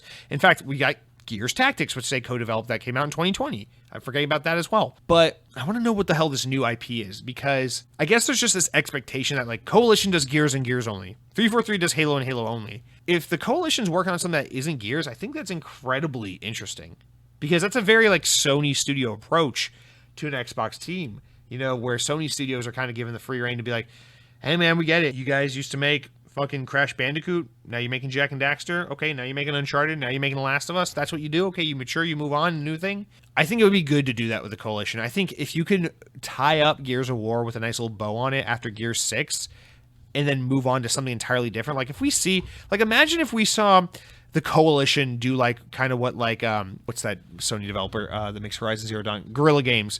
What if they did like that? You know, Guerrilla went from making a first-person Killzone games to a third-person open world Horizon games. You know, is the Coalition capable of doing something like that? Just like completely getting outside third-person action shooters and being like, fuck it, we want to make a Western-style open world RPG. Hopefully that's not what they're making, because that's what every game is now. But, you know, like, what if they wanted to make a game like that? It's like, what would that even... That's so interesting to just to think. Like, I know the Coalition's a rather young team, and before that they were Red Tusk, and before that a lot of those guys worked at Epic on Gears of War. But it's like so much of this team in its various facets in forms that's existed in over the years has been so focused on Gears of War that it's like, what would it even look like if you gave that team the opportunity to just be like, go make something new, whatever you want? Because we know Xbox is really lenient. They give you free reign. They give you blank check. They give you time. They just say, fuck off and make the game you want to play. That's modern Xbox. So I'm so curious to see, like, what would that be from the Coalition? And then let's talk about the main thing the story is mentioning, which is this Gears of War Master Chief Collection. A part of me is like, oh, we don't really need that. Like, there's enough shit, you know? Like, Gears of War is a big multiplayer game, but it's not like Halo big when it comes to multiplayer. Do we need this? But I would argue a Master Chief Collection style thing for Gears of War is actually pretty warranted. And I'll just say it real quick, it's because of this. Because, like, hey, listen, the importance of the Halo Master Chief Collection is it preserves Halo and its multiplayer. You know, Xbox OG is over. You don't go back to that. Xbox 360 is over. You don't go back to that. But starting with Xbox One and into Series X and everything, we're now into the game ecosystem thing where it's like, Yeah, I mean, like any Xbox One game you bought is going to be playable in perpetuity on any Xbox platform, whether that's cloud streaming, a stick, a console, PC, whatever. You know, you just buy the game there, you play it wherever. It's always tied to your account. It's always accessible. It's like a Steam library. So that puts games like Gears of War 1 and 2 and 3 at severe risk for, you know, having the servers shut down at some point and just being unplayable, even though they are backwards compatible, just kind of making them obscure and fall into that kind of hole of like old multiplayer games that we reminisce on but don't have access to anymore.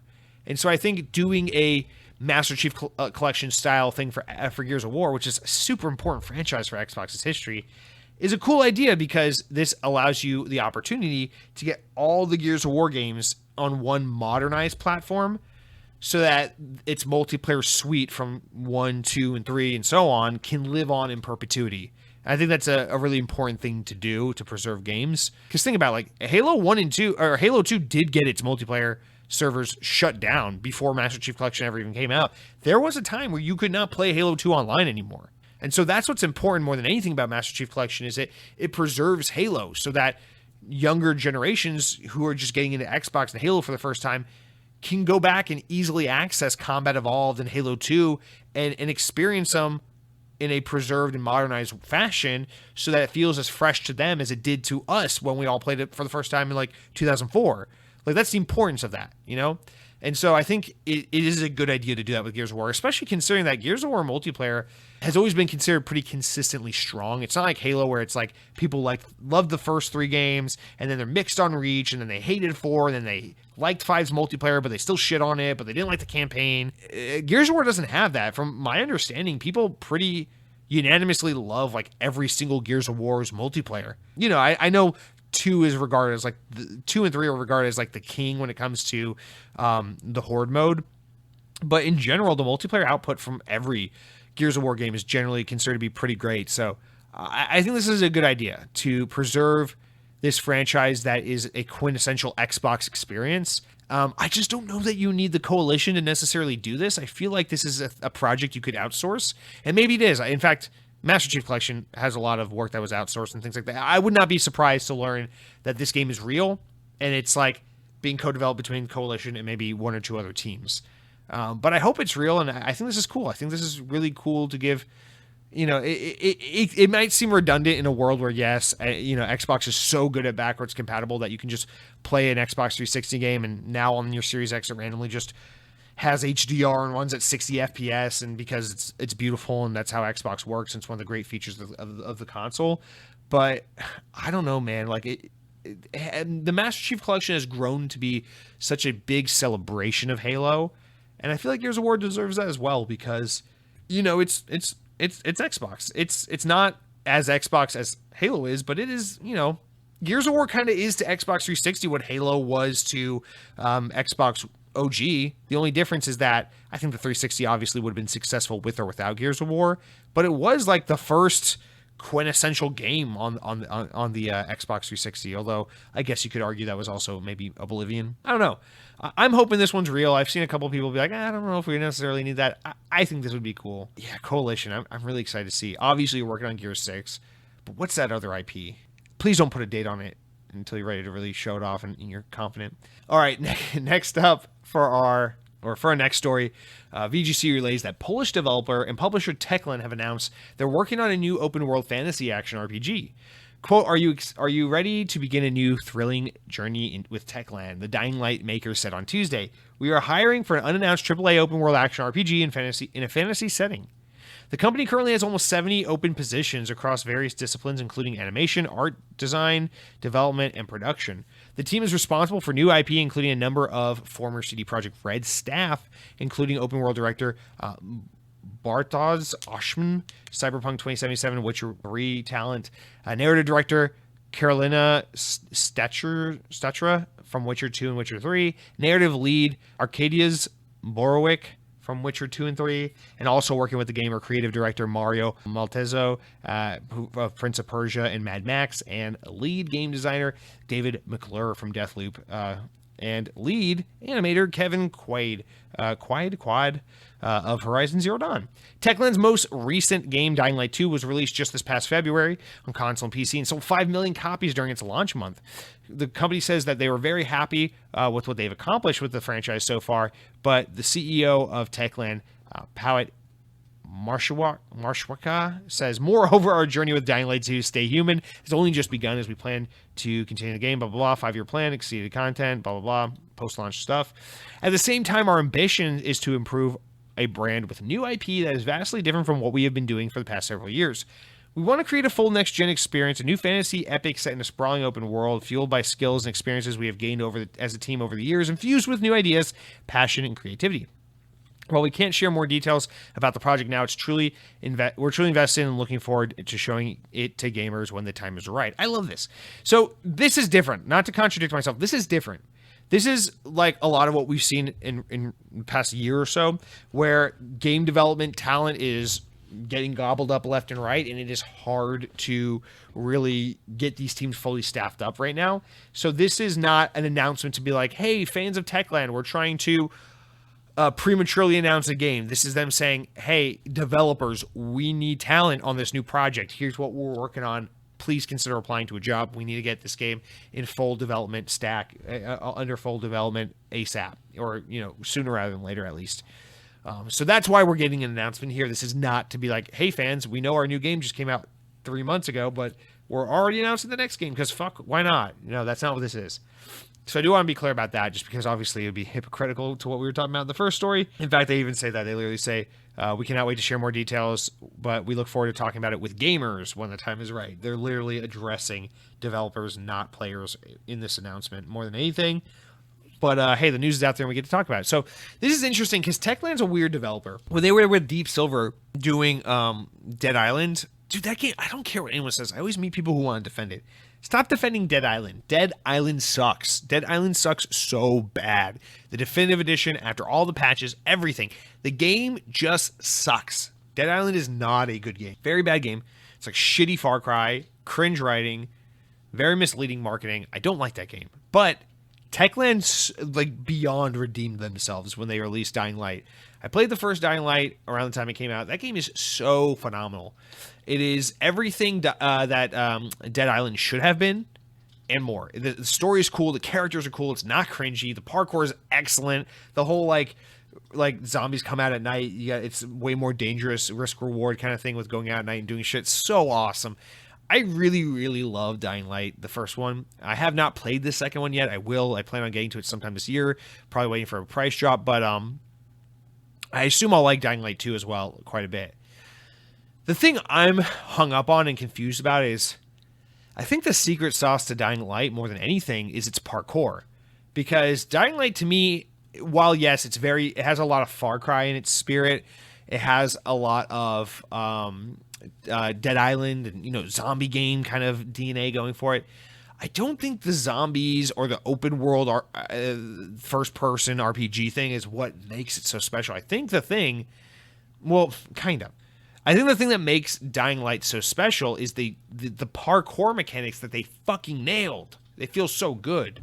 And I feel like abandoning that is kind of like abandoning the secret sauce of what Techland have become. And so I don't mean to pigeonhole them and say, hey, you got to make the same thing forever.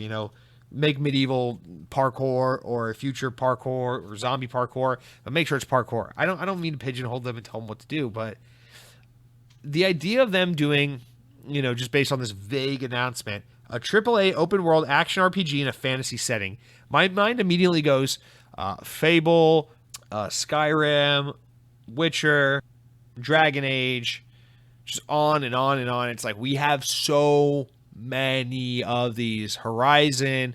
We have an endless amount of open world action RPG fantasy games.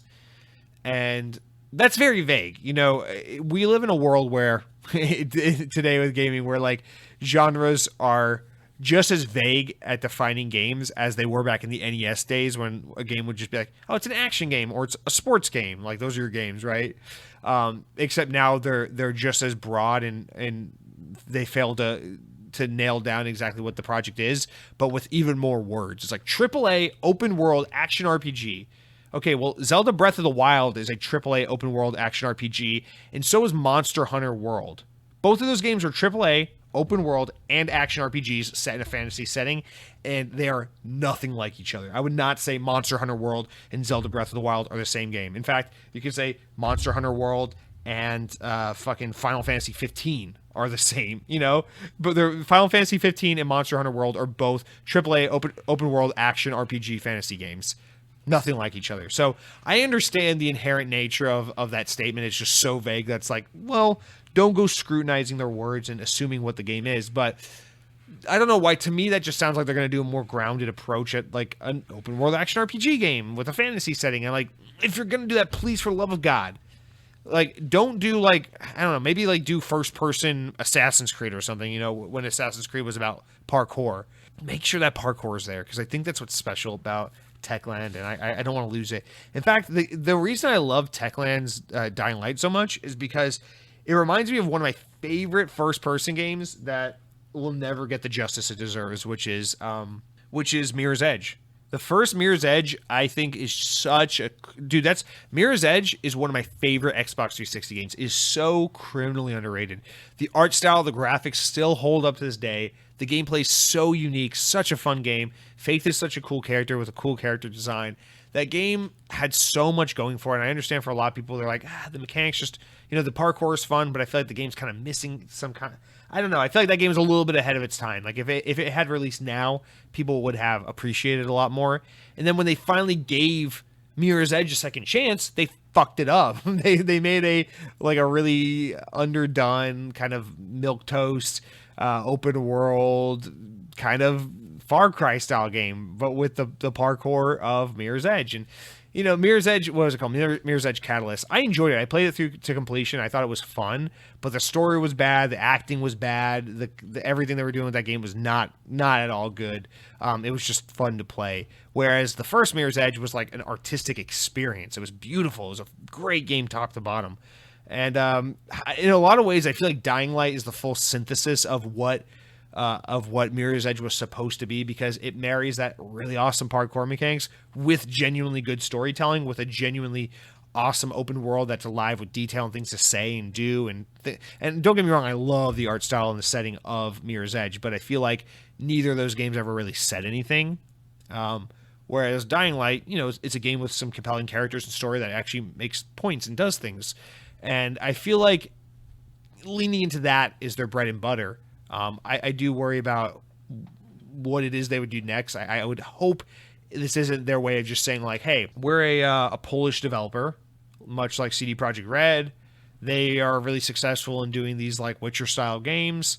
You know, we make open world games. We want to make a Witcher type game. Oh, look, we even hired some people who used to work at CD Projekt Red. I guess we're just another Polish team who's going to go make a Witcher style game.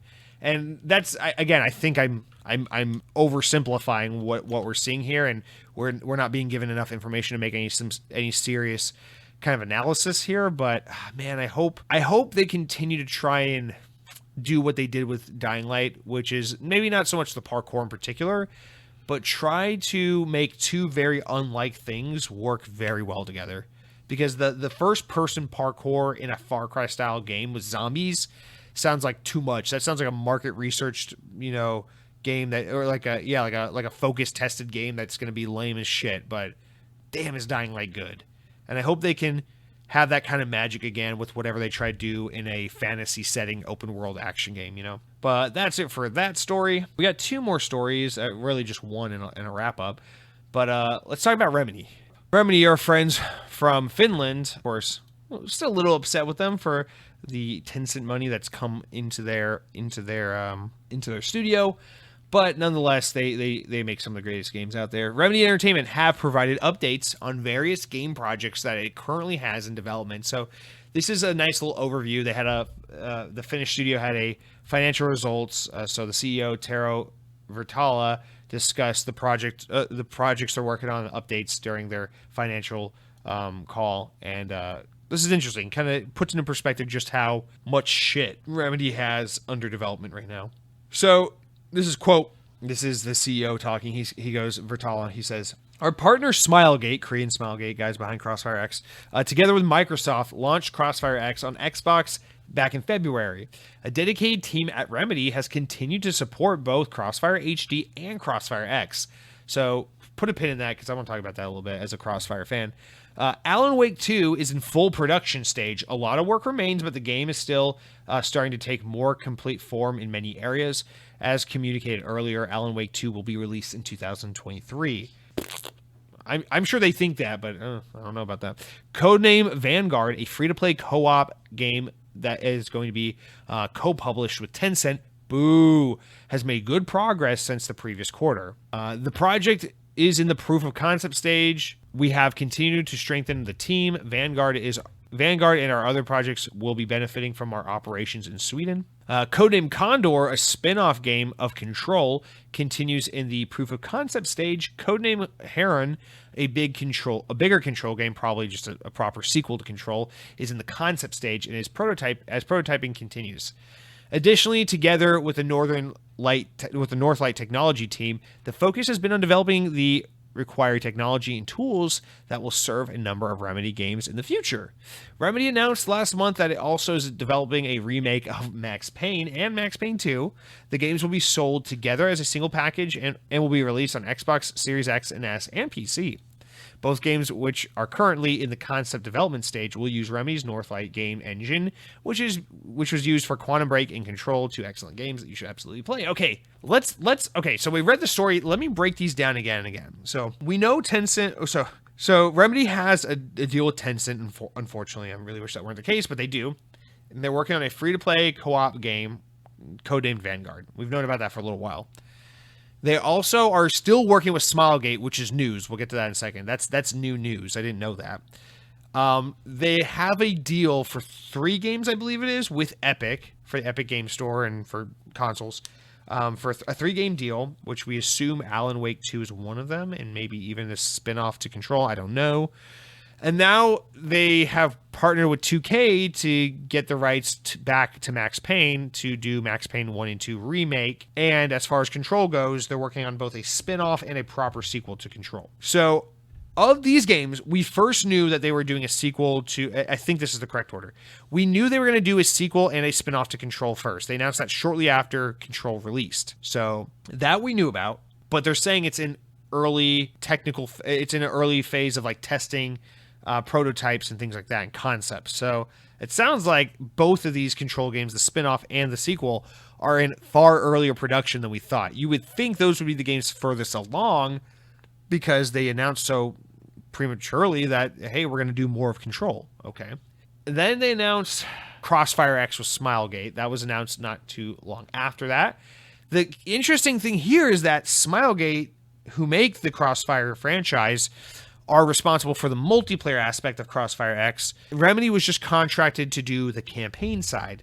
Well, the campaigns of Crossfire X are already done. Now it's just a multiplayer game that needs post-launch content. So I'm confused as to why Remedy is saying that they still have a dedicated team working on this. I don't know if they're saying, because remember, even though I love Crossfire X and I'll defend it, the Crossfire X is a rough game. It's in a rough state. It has a lot of patching it needs. It needs a lot more content in a very Halo Infinite stage of like desperately needing more content. And yeah, the game is rough all around in many ways. So I can't tell if this is their way of saying, yeah, we have a team that's still working with Smilegate on Crossfire because they're supporting like fixing the campaign or adding patches or whatever, or if they're saying they're working with Smilegate on new content.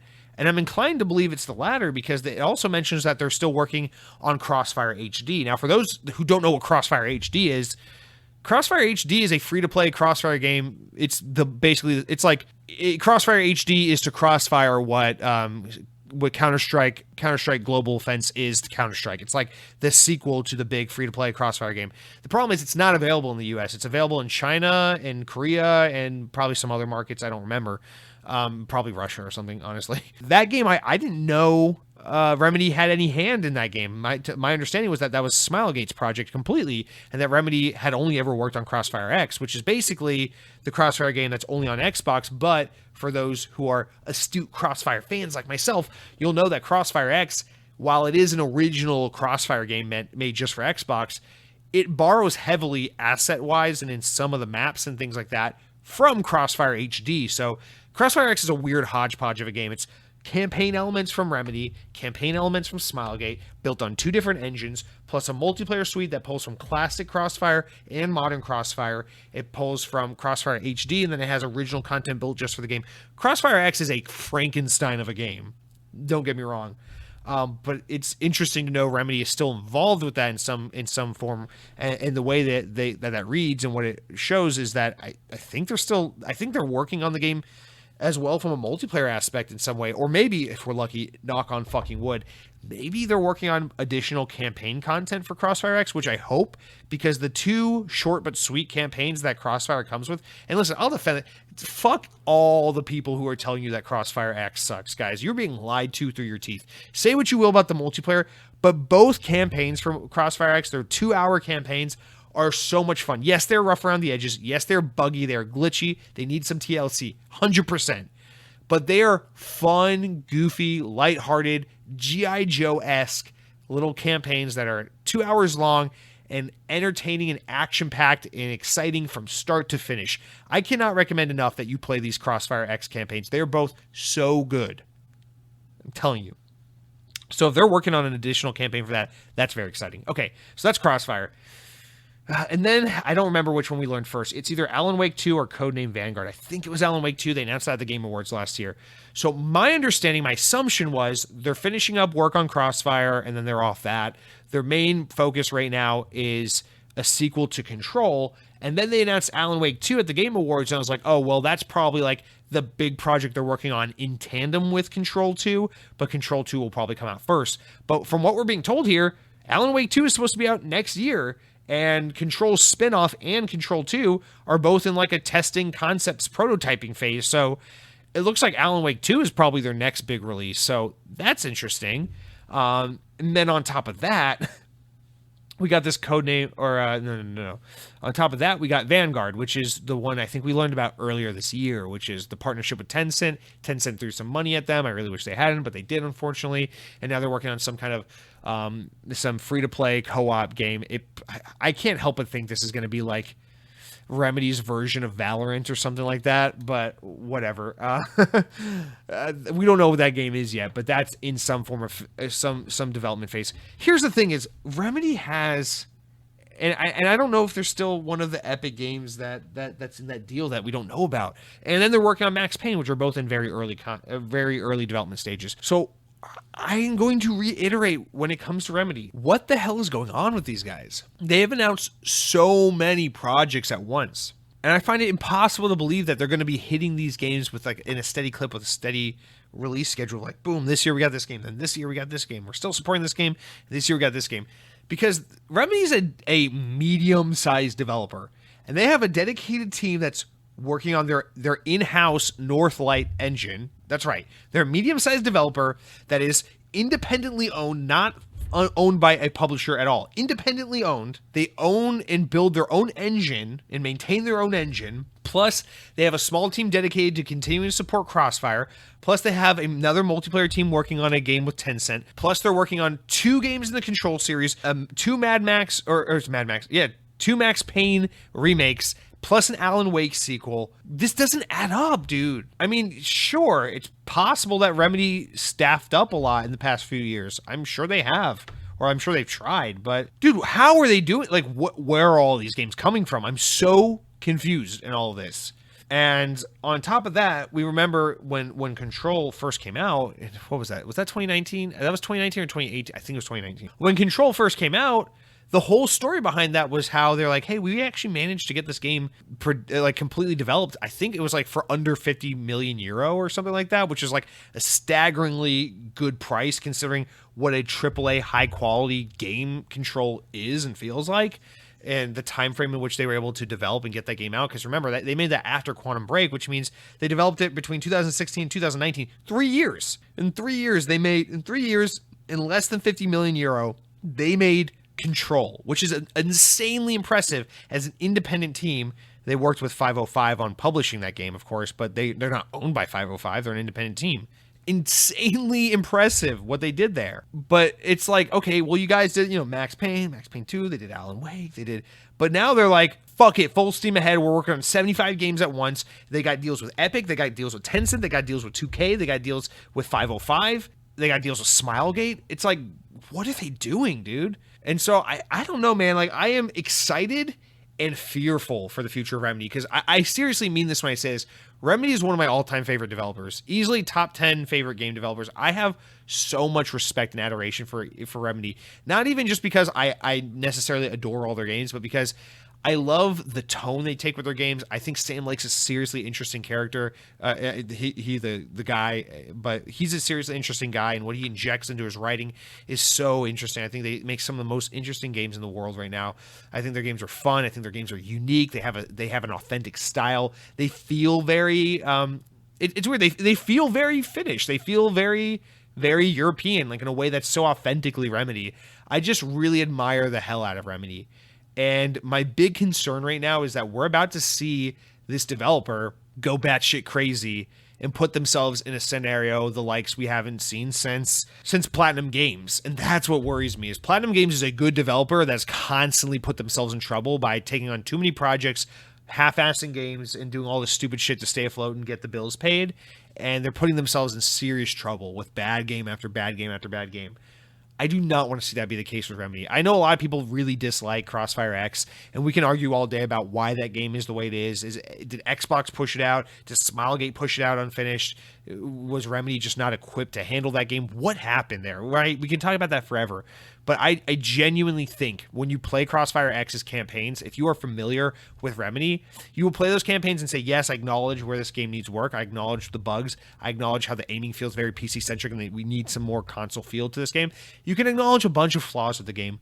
But if you are versed in Remedy, you will play these Crossfire campaigns and they will feel authentically like Remedy experiences, especially that first one where it's like the guy's narrating, it's going through all like the flashbacks and like the teleporting of like this scene and this scene, jump cutting scenes, and like just the engine, that Northlight engine and just the flare, it just looks and feels so Remedy. It's a really cool game. I don't know, man. It's like I love seeing them be able to do this with Max Payne, and then with Alan Wake, and then with Control and Quantum Break. And I want to see them continue to flex that creative muscle and make really compelling games like this. But when you're working on so many games, some of which are multiplayer games, which really aren't your bread and butter, which is fine, but like you're working on multiple multiplayer games when you're not a proven multiplayer developer, and you're working on multiple single player games, and we don't know what your staff size has gotten to, and I'm starting to wonder, are they stretching themselves too thin? Are they in trouble? But that's where we are with Remedy. And I think the order's a little out of whack, because if you had asked me, I would have said the next focus for them is probably a sequel to Control, but it looks like Alan Wake 2 is the main focus. Yeah. I think the only reason we know about the Max Payne 1 and 2 remake even being a thing is just because as part of the deal they made with 2K, it was to kind of like announce it and announce this partnership. It was more about the partnership than the game they're making. And that's why we even know about it so early in development. But man, like Remedy's got their plate full for a while. And I just really hope that they're able to, to handle the workload they have ahead of them and to deliver on these games. Because, dude, if they can continue to, I mean, there are not many independent developers left out there in the world, to be honest. And I worry about Remedy because it's like, dude, Bungie and Insomniac, I would consider the top 3 of independent developers that I had just relentless respect for. Bungie, Insomniac, and Remedy. And Remedy's the last of the 3 because Sony now owns Bungie and Sony now owns Insomniac.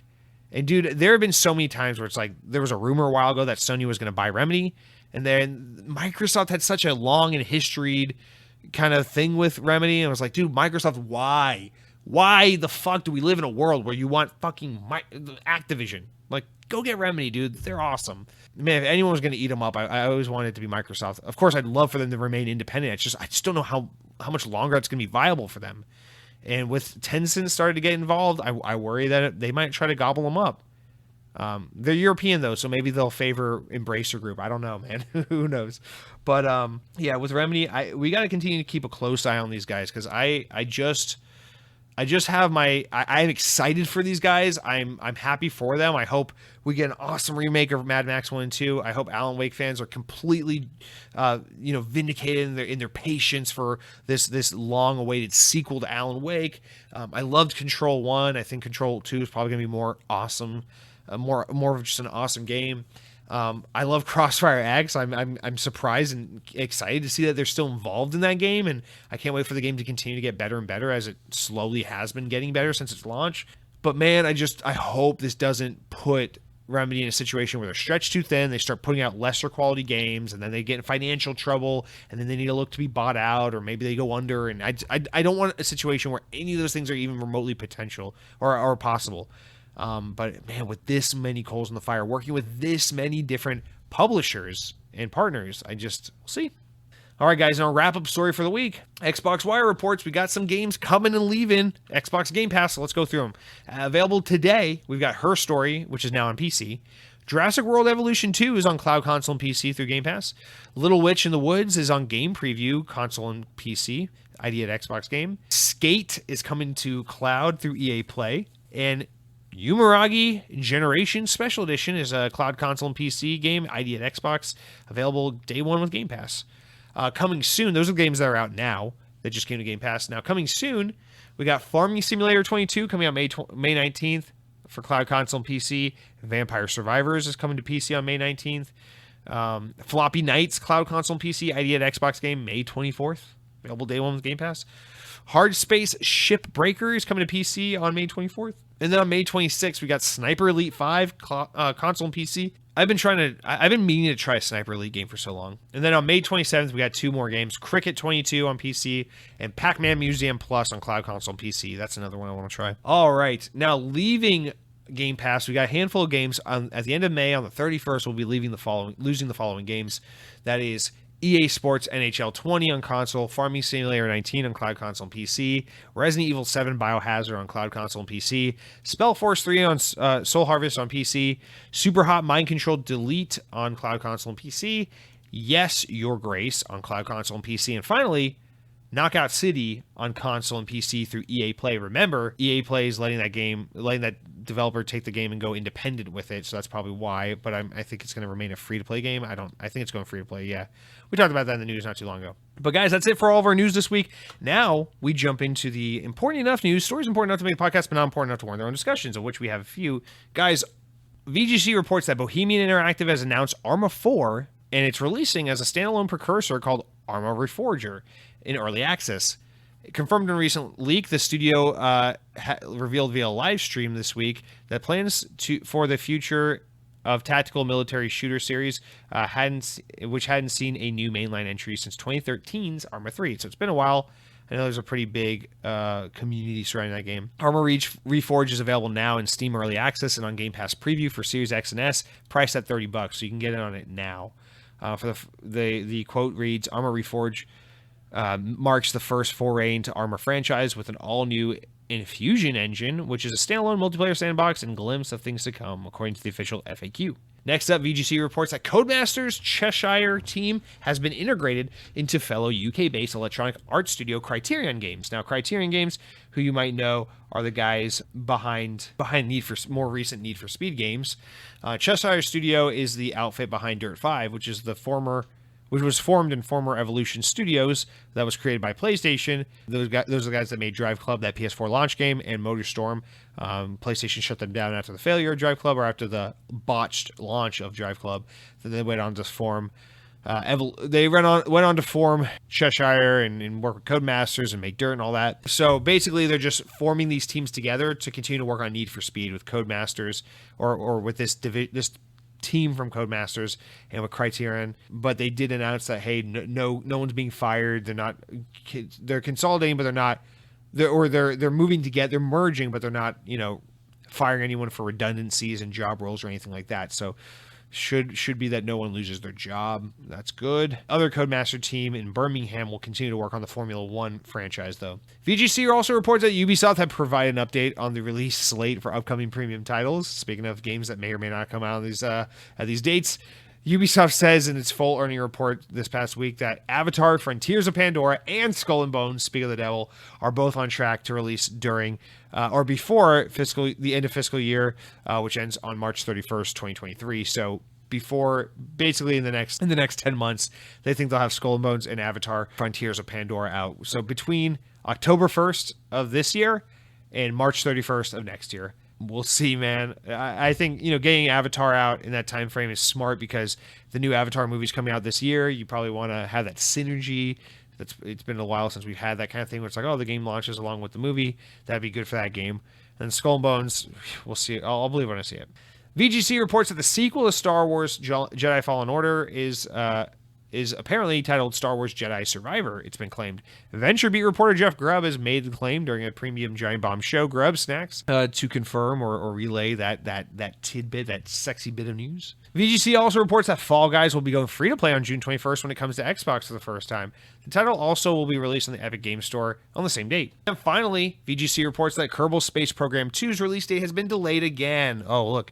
We opened the news talking about delays, and we're closing the news talking about delays. Publisher Private Division confirmed the delay this week, said in the quarterly earnings call on Monday that Private Division parent company Take-Two said the PC version of the game will be released by March 31st, 2023, just like Ubisoft said, because why not? So PC, then console within 12 months. The Space Sim sequel was originally due to launch in 2020 before being pushed back a couple times, so there you go. But guys, that's going to do it for all of our news this week. Now, you might be thinking, Jesse, where are the comments? What happened to Xbox On? With all the news out of the way, I think now we wind down the podcast and end the show this week with your comments and questions and concerns and whatnot. So you know how it works. You go over to youtube.com, you type in the Xbox On podcast, and you click on the show. You look at the latest episode of the podcast, and you leave a comment. You can say something nice like, Jesse, the new format really flows. I love it. It's really like straight to the meat and bones of the show. I think makes the show a lot more approachable. And then we get that fun, juicy bit of comments at the end. I love it. Keep up the good work. Let's stick with it. Continue to do your best. Or you can leave a mean comment. Say, Jesse, the only reason anyone listens to Xbox On is because you are an insane person and your commenters are also insane people. So watching insane people react while pretending to be Xbox fans is amusing. But you just trying to talk about Xbox news and provide analysis is weak. Because if we wanted to listen to a good Xbox podcast, we'd listen to Xbox Off, which is a great podcast about a guy who gets off talking about Xbox. Yes, you heard me right. He talks about the latest news in Xbox each and every week. And while he's doing so, he gets extremely aroused and continues to just ejaculate wildly. It's insane, it's loud, it's rambunctious, but it is the best Xbox commentary on the market. Jesse, please, step aside. And I would be hurt, of course, because I try my best to make the show arousing, but if I can't deliver, I appreciate at the very least your honesty. But thankfully, no one wrote in with that this week. We've got 7 comments, and they're all pretty respectful and tame, I might say, by Xbox On standards. Our first comment comes from my brother Cronky, who wants to touch on the Square Crystal Xbox sale thing that happened the other week, and says, I just want to say I'm happy that Microsoft did not buy the teams from Square Enix that Embracer bought. Too many franchises have been swallowed by Xbox and taken away from PlayStation. It's way past time to just chill. There needs to be a rule that you can only buy small teams like Undead Labs or Double Fine. Yeah, and you can even argue that taking Double Fine gets games away from PlayStation, but that's beside the point. Yeah, obviously you're not saying there needs to be like some government intervention or something that makes a rule about this, but I agree there should be like a courtesy kind of approach because, dude, I'll stand by it, man. I don't care if this makes me seem like a fake Xbox fan or something, but it's like, guys, it's not exciting and it's not cool when Xbox is like, oh yeah, we needed teams, so we went ahead and bought this already developer that makes Xbox games, and we bought them and brought them in-house, and now PlayStation can't get their games, and you can get their games in Game Pass, and fuck Xbox power the players. It's like, I'm saying it again, man, it's like, Xbox is not gaining games. Think about Activision. Activision's the perfect example. Call of Duty would continue to go to Xbox, whether Activision were owned by Microsoft or not. And thankfully, it's going to continue to go to PlayStation. We're not going to take that game away from PlayStation, thankfully. But, what do you get from Xbox buying Activision, the team that just makes one fucking game? A publisher that just makes one fucking... You get Call of Duty for free through Game Pass every year. That's awesome. It's a good perk, don't get me wrong, especially for someone like me who buys a lot of Call of Duty games. It's a great perk. But, you're adding value to Game Pass, don't get me wrong, and I understand that's the name of the game. But, Xbox doesn't have more robust first-party content now because they own Activision. I hope we make that clear. And how do we not make this point earlier in the year? I hope it's clear that, just because the guys that make World of Warcraft and Diablo and Call of Duty, just because that's now owned by Xbox doesn't give Xbox more exclusive first-party games.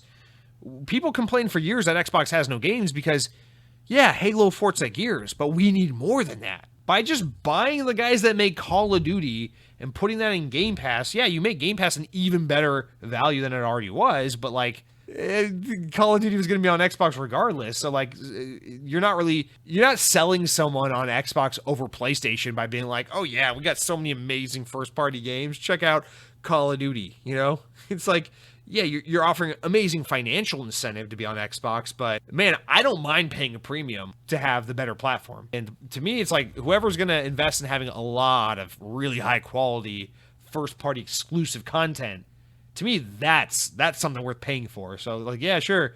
You spent almost $70 billion getting Activision. Woohoo. I don't have to pay for Call of Duty ever again. Like, okay. You still need more exclusive games, Xbox. Spending a fucking country's worth of money on Call of Duty isn't going to fix that. So I agree. It's annoying in that's just one example. And I get it. Activision can yield exclusive games. Who knows? They can fucking revive Guitar Hero, make it Xbox exclusive, whatever the hell they want to do. Bring back Skylanders, please. I don't know. But I agree. It's not cool just seeing this whole like, oh, well, we bought this team, so fuck you, you can't have them. It's like, oh, well, Sony bought Insomniac and Sony bought Bungie now, and a lot of these are in these gray areas of like Activision games will still be on PlayStation, Bungie games will still be on Xbox, but like it's just so lame, man.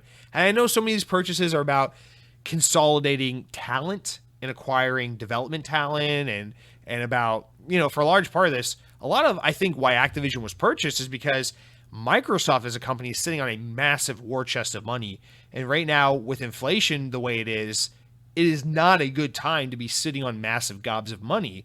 You're better off having assets than you are having liquid money. So I get the argument and the analysis that many have presented, which is that a lot of the reason for buying Activision is because they need something to invest that money in. They can't have it just sitting in reserves when inflation's getting so high, because that's just losing them capital. So I get that, and I respect that that interpretation and that point, which is entirely valid and probably highly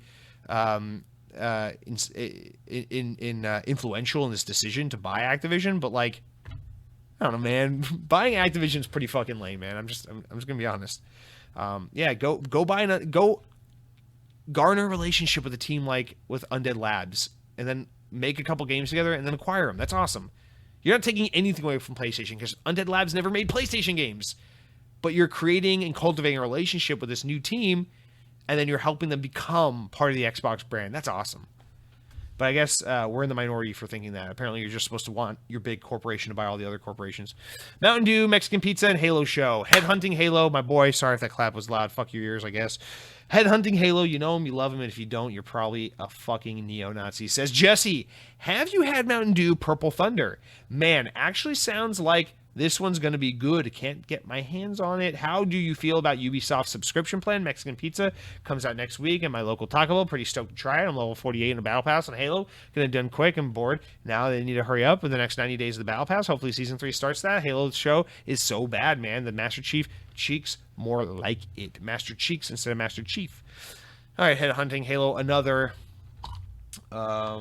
just fucking incomprehensible comment that I love and appreciate.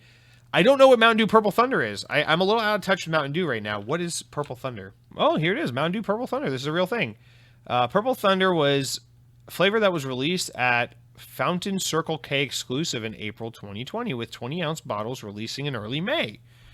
Shit, dude. I live literally right down the road from a Circle K. I need to go in and see if they have this. Holy fuck. It is Mountain Dew with a blast of berry plum. That sounds terrible. I fucking hate plum, but I like berries. I gotta go try this, man. I'm gonna stop by Circle K after work tomorrow, or maybe on my way to work, and see if I can find this. Thank you for letting me know. I appreciate that. I'll give it a try. And I already had Mexican pizza, so we talked about that at the top of the show. A lot of this is incomprehensible goo-goo noises, but yes. I'm only on episode 6 of the Halo show, so I haven't gotten to the infamous episode everyone's talking about where they fucking make Master Chief have sex with an alien, but I too am starting to get a little like, okay, this show needs to stop. I like it, like I said, I like it as its own independent thing, but it's starting to become less and less acceptable as a Halo thing. All right, Mr. Miggy says, speaking about Halo, Mr. Miggy says, Jesse, I gotta say, the way you felt about the first 5 episodes of Halo, the TV series, is exactly how I felt. After watching the 7th episode, I'm not sure if I want to keep watching. In my opinion, it's like they're trying to make many characters unlikable. All that aside, it seems none of the many Taco Bells close by me will be closed due to infestation. You're welcome. Say hi to Lala for me. Thank you, Mr. Mr. Maug. You guys are all changing names all over the place. Also, shout out to Mr. Maug because your profile picture is that new 2022 Nissan Z. Oh boy, I want to get that Nissan. I don't want to get it. There's no way I can afford it. I want to drive that Nissan Z. That thing looks really cool. But yeah, I'm watching all the YouTubers get to touch it and look at it. It's fun. But yeah, dude, I'm gonna see season 1 through to the end. There's no doubt about it. But I don't blame you if you want to stop. It is just not. It's like going up and down, up and down. I thought the pilot was good. I think the whole like Madrigal side plot with the girl and trying to like win over her people and shit, I think is such a fucking bad story. I don't care. I don't care. I don't care if this girl's selfish and stupid and unlikable. And guess what? You're a fucking idiot if you think you're going to fulfill your father's legacy and save the people of this planet. You're making things so much worse. You're endangering everyone around you, and you have no redeeming qualities. No one feels sympathy for you. No one feels any emotion towards you. Please just go away. Not good. And then Master Chief's like constantly like, yeah, I got armor, but also check out my butt cheeks, and now I'm going to bang this alien chick. And I'm just like, what is, God, what is happening? Anyway. Let's talk about the potential of a co-host on Xbox One, Xbox On. Fuck it. Sam Torres, love you. It's been a while. Thank you. I miss the old Colin Moriarty, Greg Miller combo were treated back to in the IGN years of their careers. Kind of funny stuff grew old, and I liked Sacred Symbols and Knockback for all the Moriarty, less Miller. You and Cronky ever think about kicking it live together forever? For a single show, what's the worst thing that can happen? Hot Wheels track ownership battle gets dredged up from childhood? Great job. This podcast is my I'm too poor for a lonely think tank session, so I'll just listen to Jesse call stuff bullshit. I'll take that as a compliment. Yeah, I mean, that might be going over people's heads a little bit if they're not familiar, but yes, dude. As I've mentioned on the show before, the one and only video game podcast I still listen to, Sacred Symbols, hosted by Colin Moriarty. Best video game podcast on the internet, hands down. But, dude, yes. I often think back to the days of IGN when Colin and Greg used to work there, and they hosted Podcast Beyond. Even though I think Sacred Symbols is pound for pound a better show than Beyond used to be, and than anything kind of funny ever did, I gotta be honest, I feel such a deep nostalgia for those years of my life where, like, I would just, God, like, the highlight of my life. Honestly, dude, I gotta be honest with you, just to get a little mushy, Greg Miller and Colin Moriarty hosting Podcast Beyond for IGN for all those years is the reason why I do Xbox On to this day. Because, like, dude, like, this sounds kind of sad and pathetic. I understand, but I don't mean for it to sound that way. Like, I mean this in a very happy way. The memories I have just like in high school and all that, just like in high school, I kept myself very busy. I was always working. I carried 2 jobs in high school. Just like the memories I have of just always commuting to and from work. I've just always had jobs that are far from home, and just always being in the car, always being on the train, always commuting to and from work, driving to and from school, whatever, just so many memories of this. Like that podcast, like Podcast Beyond, that was the highlight of my week, because my week was just like school, work, and I had long commutes to get to school and to my jobs all throughout, the early years of college and throughout high school and everything. And like, I have so much appreciation for those old Colin Moriarty and Greg Miller Podcast Beyond episodes from IGN. Like you get so attached to those hosts that like it feels like they're your best friends. Like it got to the point where it's like I don't like my real life friends as much as I like my podcast hosts. And that's how it got for me. And that's why I wanted to podcast. Is like I fucking love this. Like I have never had a friend in real life. I've never well, you could cut that out. I've never had a friend in real life. No, I've never had a friend in real life who has appreciated gaming nearly to the level that like these kinds of podcasts do, where you're just like really nerdy about like the companies and the industry and the money and the shit that goes into it. You know, how the cake is made, if you will, of video games. And that's always been the part of me. Like I'll be honest, in some ways that to me is more exciting with video games than actually playing video games themselves. And so that's why video game podcasts have always appealed to me so much. But like most of the friends I've ever had in my lifetime have been gamers, but like it's always been like gamers, I like this game, video games. Or if they're interested in like things outside video games itself, it's things like this Twitch streamer or this YouTuber or something like that. But I've never been able to like know a person in real life who has that much enthusiasm and interest in the video games industry on a granular level, the way like the old like IGN, like even like the older version of Podcast Unlocked, like especially when Ryan McCaffrey was relatively new at IGN, like those days of Podcast Unlocked, that was, dude, such a fucking good podcast, man. Not as good as Beyond, but a very, very good podcast. The old days of IGN Game Scoop, you know, hosted by Damon Hatfield. I know he still hosts the show, but that show's just not really good anymore. I don't know, man. Maybe I outgrew it, or I just don't like the new hosts or whatever, but I'm so nostalgic for those days. No, you're not going to get now to stop reminiscing and to start answering your question. I don't know, man. I've said it before. I'm not opposed to having a co-host. Cronky and I did an episode of the podcast together. It was a special thing we did for the last episode of 2021, actually. It was what we did at the end of December last year. It was fun. I'm glad we did it, and I would love to do that again with Cronky, and I'd love to do it again with someone else. I like to do a special occasion. Let's have someone on the show with me, but for logistics sake, just because like the way my life is with my job and my very limited free time and just time scheduling always being a mess for me, I would not be able to do Xbox on a consistent basis the way I do if I had to rely on a co-host. That's really the bulk of it. It's like if I had to rely on someone else to always be available on a specific time on a specific day without fail to do this podcast, rain or shine, this podcast would not get done every week the way it is. And it is very, very important to me that this podcast go up at the same time every week, rain or shine, like I say it will. So that's why I really don't entertain the idea of a co-host, although I do think it's a lot of fun. I also think the show would probably just be better, so maybe I should have one, but oh well. DRM, let's talk about I don't have much to say this. Mr. Way of the Lao definitely doing a lot more digging on this topic than I have. He says, "Hello, Mr. DeRosa. Hope you and your family are doing well this week. I wish all good things to the rest of the Xbox On family. Congrats on the online class." Thank you. I've been slacking on it the past 2 days, but I enjoyed a lot of it last week. I know it's a challenge with the job. I had to drop one of my classes due to personal issues. I would not want to present myself as some sorry to hear that, as some OG fan that's played the original Xbox with any of the old Halo games. However, I feel as though many people are forgetting the fact that the campaign was pretty great. I'm not a game developer, nor do I know anything about the business either, so I don't know a lot about the timelines or anything like that, but I'm sure I have heard you say, yes, the campaign was great as well. But I thought I would also implant a little positivity as well. Not that I'm saying you're not positive. As far as DRM is concerned with the Xbox issue, I feel that you have made a good point. Why does Xbox have to check DRM so frequently? Or is it even the case? I saw an article a few days ago that says there's a patent from Microsoft that is going to allow the Series X to be able to add digital copies of their games into the library once it's been verified that they have the physical game. Yes, I know what you're thinking. Where the hell are you going to put a disc on a Series S? Great job on the podcast, and start pushing out more content, as the YouTubers call it, when you can, as it is a higher quality than most large Xbox podcasts. Take care and best wishes.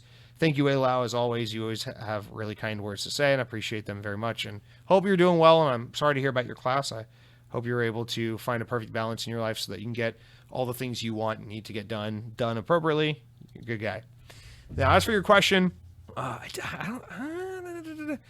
don't know which Halo you're talking about. I don't know if you're talking about Combat Evolved or Halo Infinite. I don't know why I'm getting confused, but I've read over this comment 2 or 3 times, and I'm getting confused. I like every Halo campaign. Let me just make that clear. In fact, I love Halo campaigns. Halo Combat Evolved, great campaign. I think there's an overt nostalgia for it, and it's not as good as people say it is. I understand it's the first Halo, so it's special, but it's nowhere near the best Halo campaign. But it's a fantastic campaign. Very seminal, very important game. Halo 2, also great campaign. I also think it's mildly overrated. It's a very cool campaign. The story's very cool, but it's very fast, and there's not a whole lot that goes on, considering, like, you know, it happens in like the flash of an eye, in the blink of an eye rather. Halo 3, the best Halo campaign. I fucking love Halo 3. That game's a masterpiece. I don't care what anyone says. And keep in mind, I think all these games are like way above excellent. Like these Halo games to me are so good. Halo Reach, phenomenal campaign. Halo ODST, another really excellent campaign. I think that game is so... I love how that game is it's still a first-person shooter, but it's such a different game. It's so ambient. It's tonally so different. It has like this melancholic tone to it that's just, God, it's so beautiful. The jazz music, everything about that game is so wonderful. Halo 4, say what you will about the multiplayer. I think Halo 4's campaign is fucking awesome. It's a lot more linear than I would like. It's a lot more... I feel like narrowly designed in terms of its level design, but I love the art direction that they brought Halo in with Halo 4. I love the story of Halo 4, and I think the combat is great. I love the Prometheans. I think they're fun to fight, and then Halo 5 only makes that even better with an even better campaign. I think Halo 5, pound for pound, in terms of level design, in terms of environmental variety, in terms of just moment-to-moment combat, I think Halo 5 is probably the most... Halo 5 and Halo 3, I would say, tied for like the best Halo campaign in terms of just pure gameplay. Now, from a story perspective, I actually like Halo 5's story, unlike a lot of Halo fans, but I do recognize, to Halo fans' credit, Halo 5 is a deeply flawed story with plenty of missed opportunities, plenty of underdeveloped things. We know a little bit about the development, how that campaign went through, but I still am able to look past that, acknowledge that and accept that, but also see through it to know that there was a lot of really great ideas and really great intentions behind Halo 5, and that paired with its excellent level design and gameplay make Halo 5's campaign phenomenal. And then Halo Infinite. I think Halo Infinite has a fucking awesome campaign. It shouldn't work. It's so bare bones. There's no environmental variety whatsoever.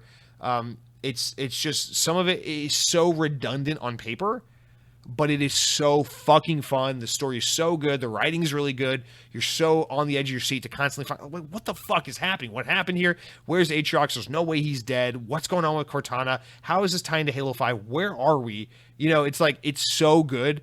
I love Halo Infinite's campaign. I could not put it down for a second. The Halo games are unlike anything else. When a new Halo game comes out, I am intoxicated by that campaign. I cannot do anything other than pour through it and just get through it and figure out what the fuck is going to happen, because I love Halo. So I will say, despite my criticism of Halo Infinite's multiplayer, and I have plenty of criticism about Halo Infinite multiplayer, I think Halo Infinite has a phenomenal campaign, and that's even considering the fact that they upset me a little bit by betraying so much of what Halo 5 set up.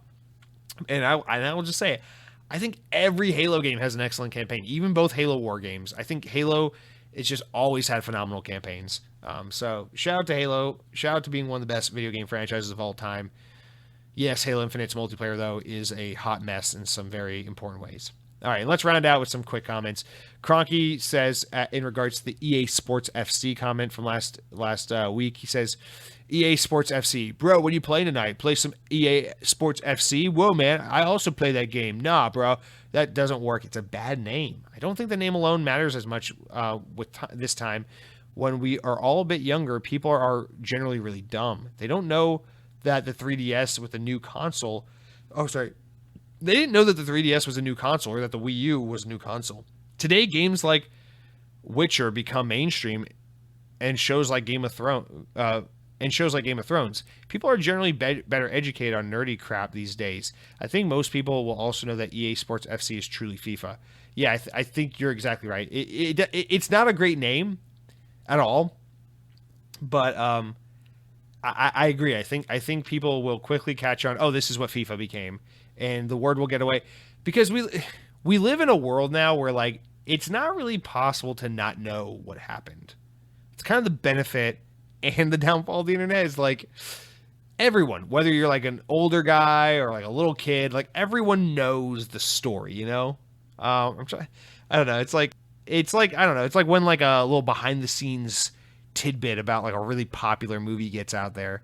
You know, it's like someone shares it on the internet, and then everyone shares it on the internet, and then everyone tries to act like they're a movie buff by being like, oh, did you know in this scene the director actually had the intention of this happening, but when so-and-so showed up to set that day, they forgot their lines, and they accidentally did this, and they just rolled with it. And that's why in this scene, he ends up saying, I fucked your mom, and then slips and falls on a banana peel. Is because it's a complete accident, but they just rolled with it, and that's what makes the scene such a masterpiece. And then everyone reads that on like fucking Reddit, and then everyone thinks they're like a fucking buff on this movie that I'm referencing that's not real apparently. But I feel like that kind of energy is, or that kind of happenstance is so common with the internet these days, where it's like everyone knows everything that's meant to be known. Like every little factoid or tidbit, or every like behind the scenes story or fallout or anything like that, it gets out, word gets out there. And so I think that's what will happen with this, is everyone will just be like, oh yeah, I love FIFA. Yeah, did you hear that? And I love when it's usually like when casuals learn about it, that they kind of over exaggerate it too. It's never just as simple as like, oh yeah, EA wanted to save money, so they dropped the FIFA name and renamed the game EA Sports FC, but it's basically just FIFA. Now, there's always like the casual people that like learn the news but then lie about it and over exaggerate. They're like, yeah, I heard like the CEO of like of FIFA and the CEO of like EA Games, or like they're doing like a Jake Paul wrestling match or something, and like they're really mad at each other, and like I think one of them like banged the other one's wife or something, and so like now they don't talk anymore. Like they do not get along anymore, and that's why FIFA is not allowed to be on the same box art as EA Games anymore. It's like, whatever, that's more or less what happened. Close enough, fuck it. So yeah, I all stupidity aside, I think that worrying about the name is pointless. I think the quality of the game has done all the legwork for the FIFA game franchise for so long that whether it's called FIFA or EA Sports FC or buy this fucking soccer game, you idiot, no matter what they call it, it's going to sell, because this game series has established itself as the premier soccer game. And it might take a year or two for people to catch on to what's going on, but it will happen. And in the long run, this will be a good move for EA. They will continue to make crazy fucking money, and they won't have to be beholden to the FIFA organization. Our final comment comes from Toddy Vasilev. Sorry, Toddy, I'll never get your last name right, which is why I call you Hot Toddy, because you're a hot little piece. And you say, in regards to some passing comment from last week, every time I hear people talk about something gaming related and they bring up PlayStation 5 controllers is more comfortable than the Xbox conversation, I just stop talking. It's a waste of time. I agree. All consoles are created equal, but not all controllers. I think that's the way to put it. All right, that's it, guys. That's it for this week. That's all of our comments, all of our shout outs. Remember, for next week, don't be shy. Reply. And because we're doing a different format, that's it for this week's show, guys. So if you liked the new format for the show, you liked having the comments at the end, let me know. If you have any other suggestions, I'd love your feedback. Remember, this show is only ever going to be successful if I'm enjoying what I'm doing and I'm doing something that resonates with you, the audience. So we need to find the middle ground. We need to find, or we don't need to do anything, actually. I need to find, it's my podcast. I actually need to figure this shit out. But I would love to take your feedback into consideration and try and make this podcast as perfect as it can be, although it has plenty of room for improvement. But you guys, I appreciate you listening this week. As always, leave some 5-star reviews. I really appreciate if you did. Spotify, Apple. Tell your friends. Like it on YouTube. Follow me. I'm also Twitch streaming every Monday night. Twitch.tv/LightningMcStream. Lightning McStream is also the name of my second YouTube page, where I post like YouTube videos that aren't the podcast that I do. I've been slacking on that like crazy lately, so I need to get to work on another, but I have some funny YouTube poops and things like that up on there that you might want to check out. And then if you ever want to annoy me or have me annoy you more accurately, you can follow me on Twitter at Jesse DeRosa. That's the best way to reach me. But guys, that's it for this week's podcast. I appreciate your time as always. Hope you have a wonderful week.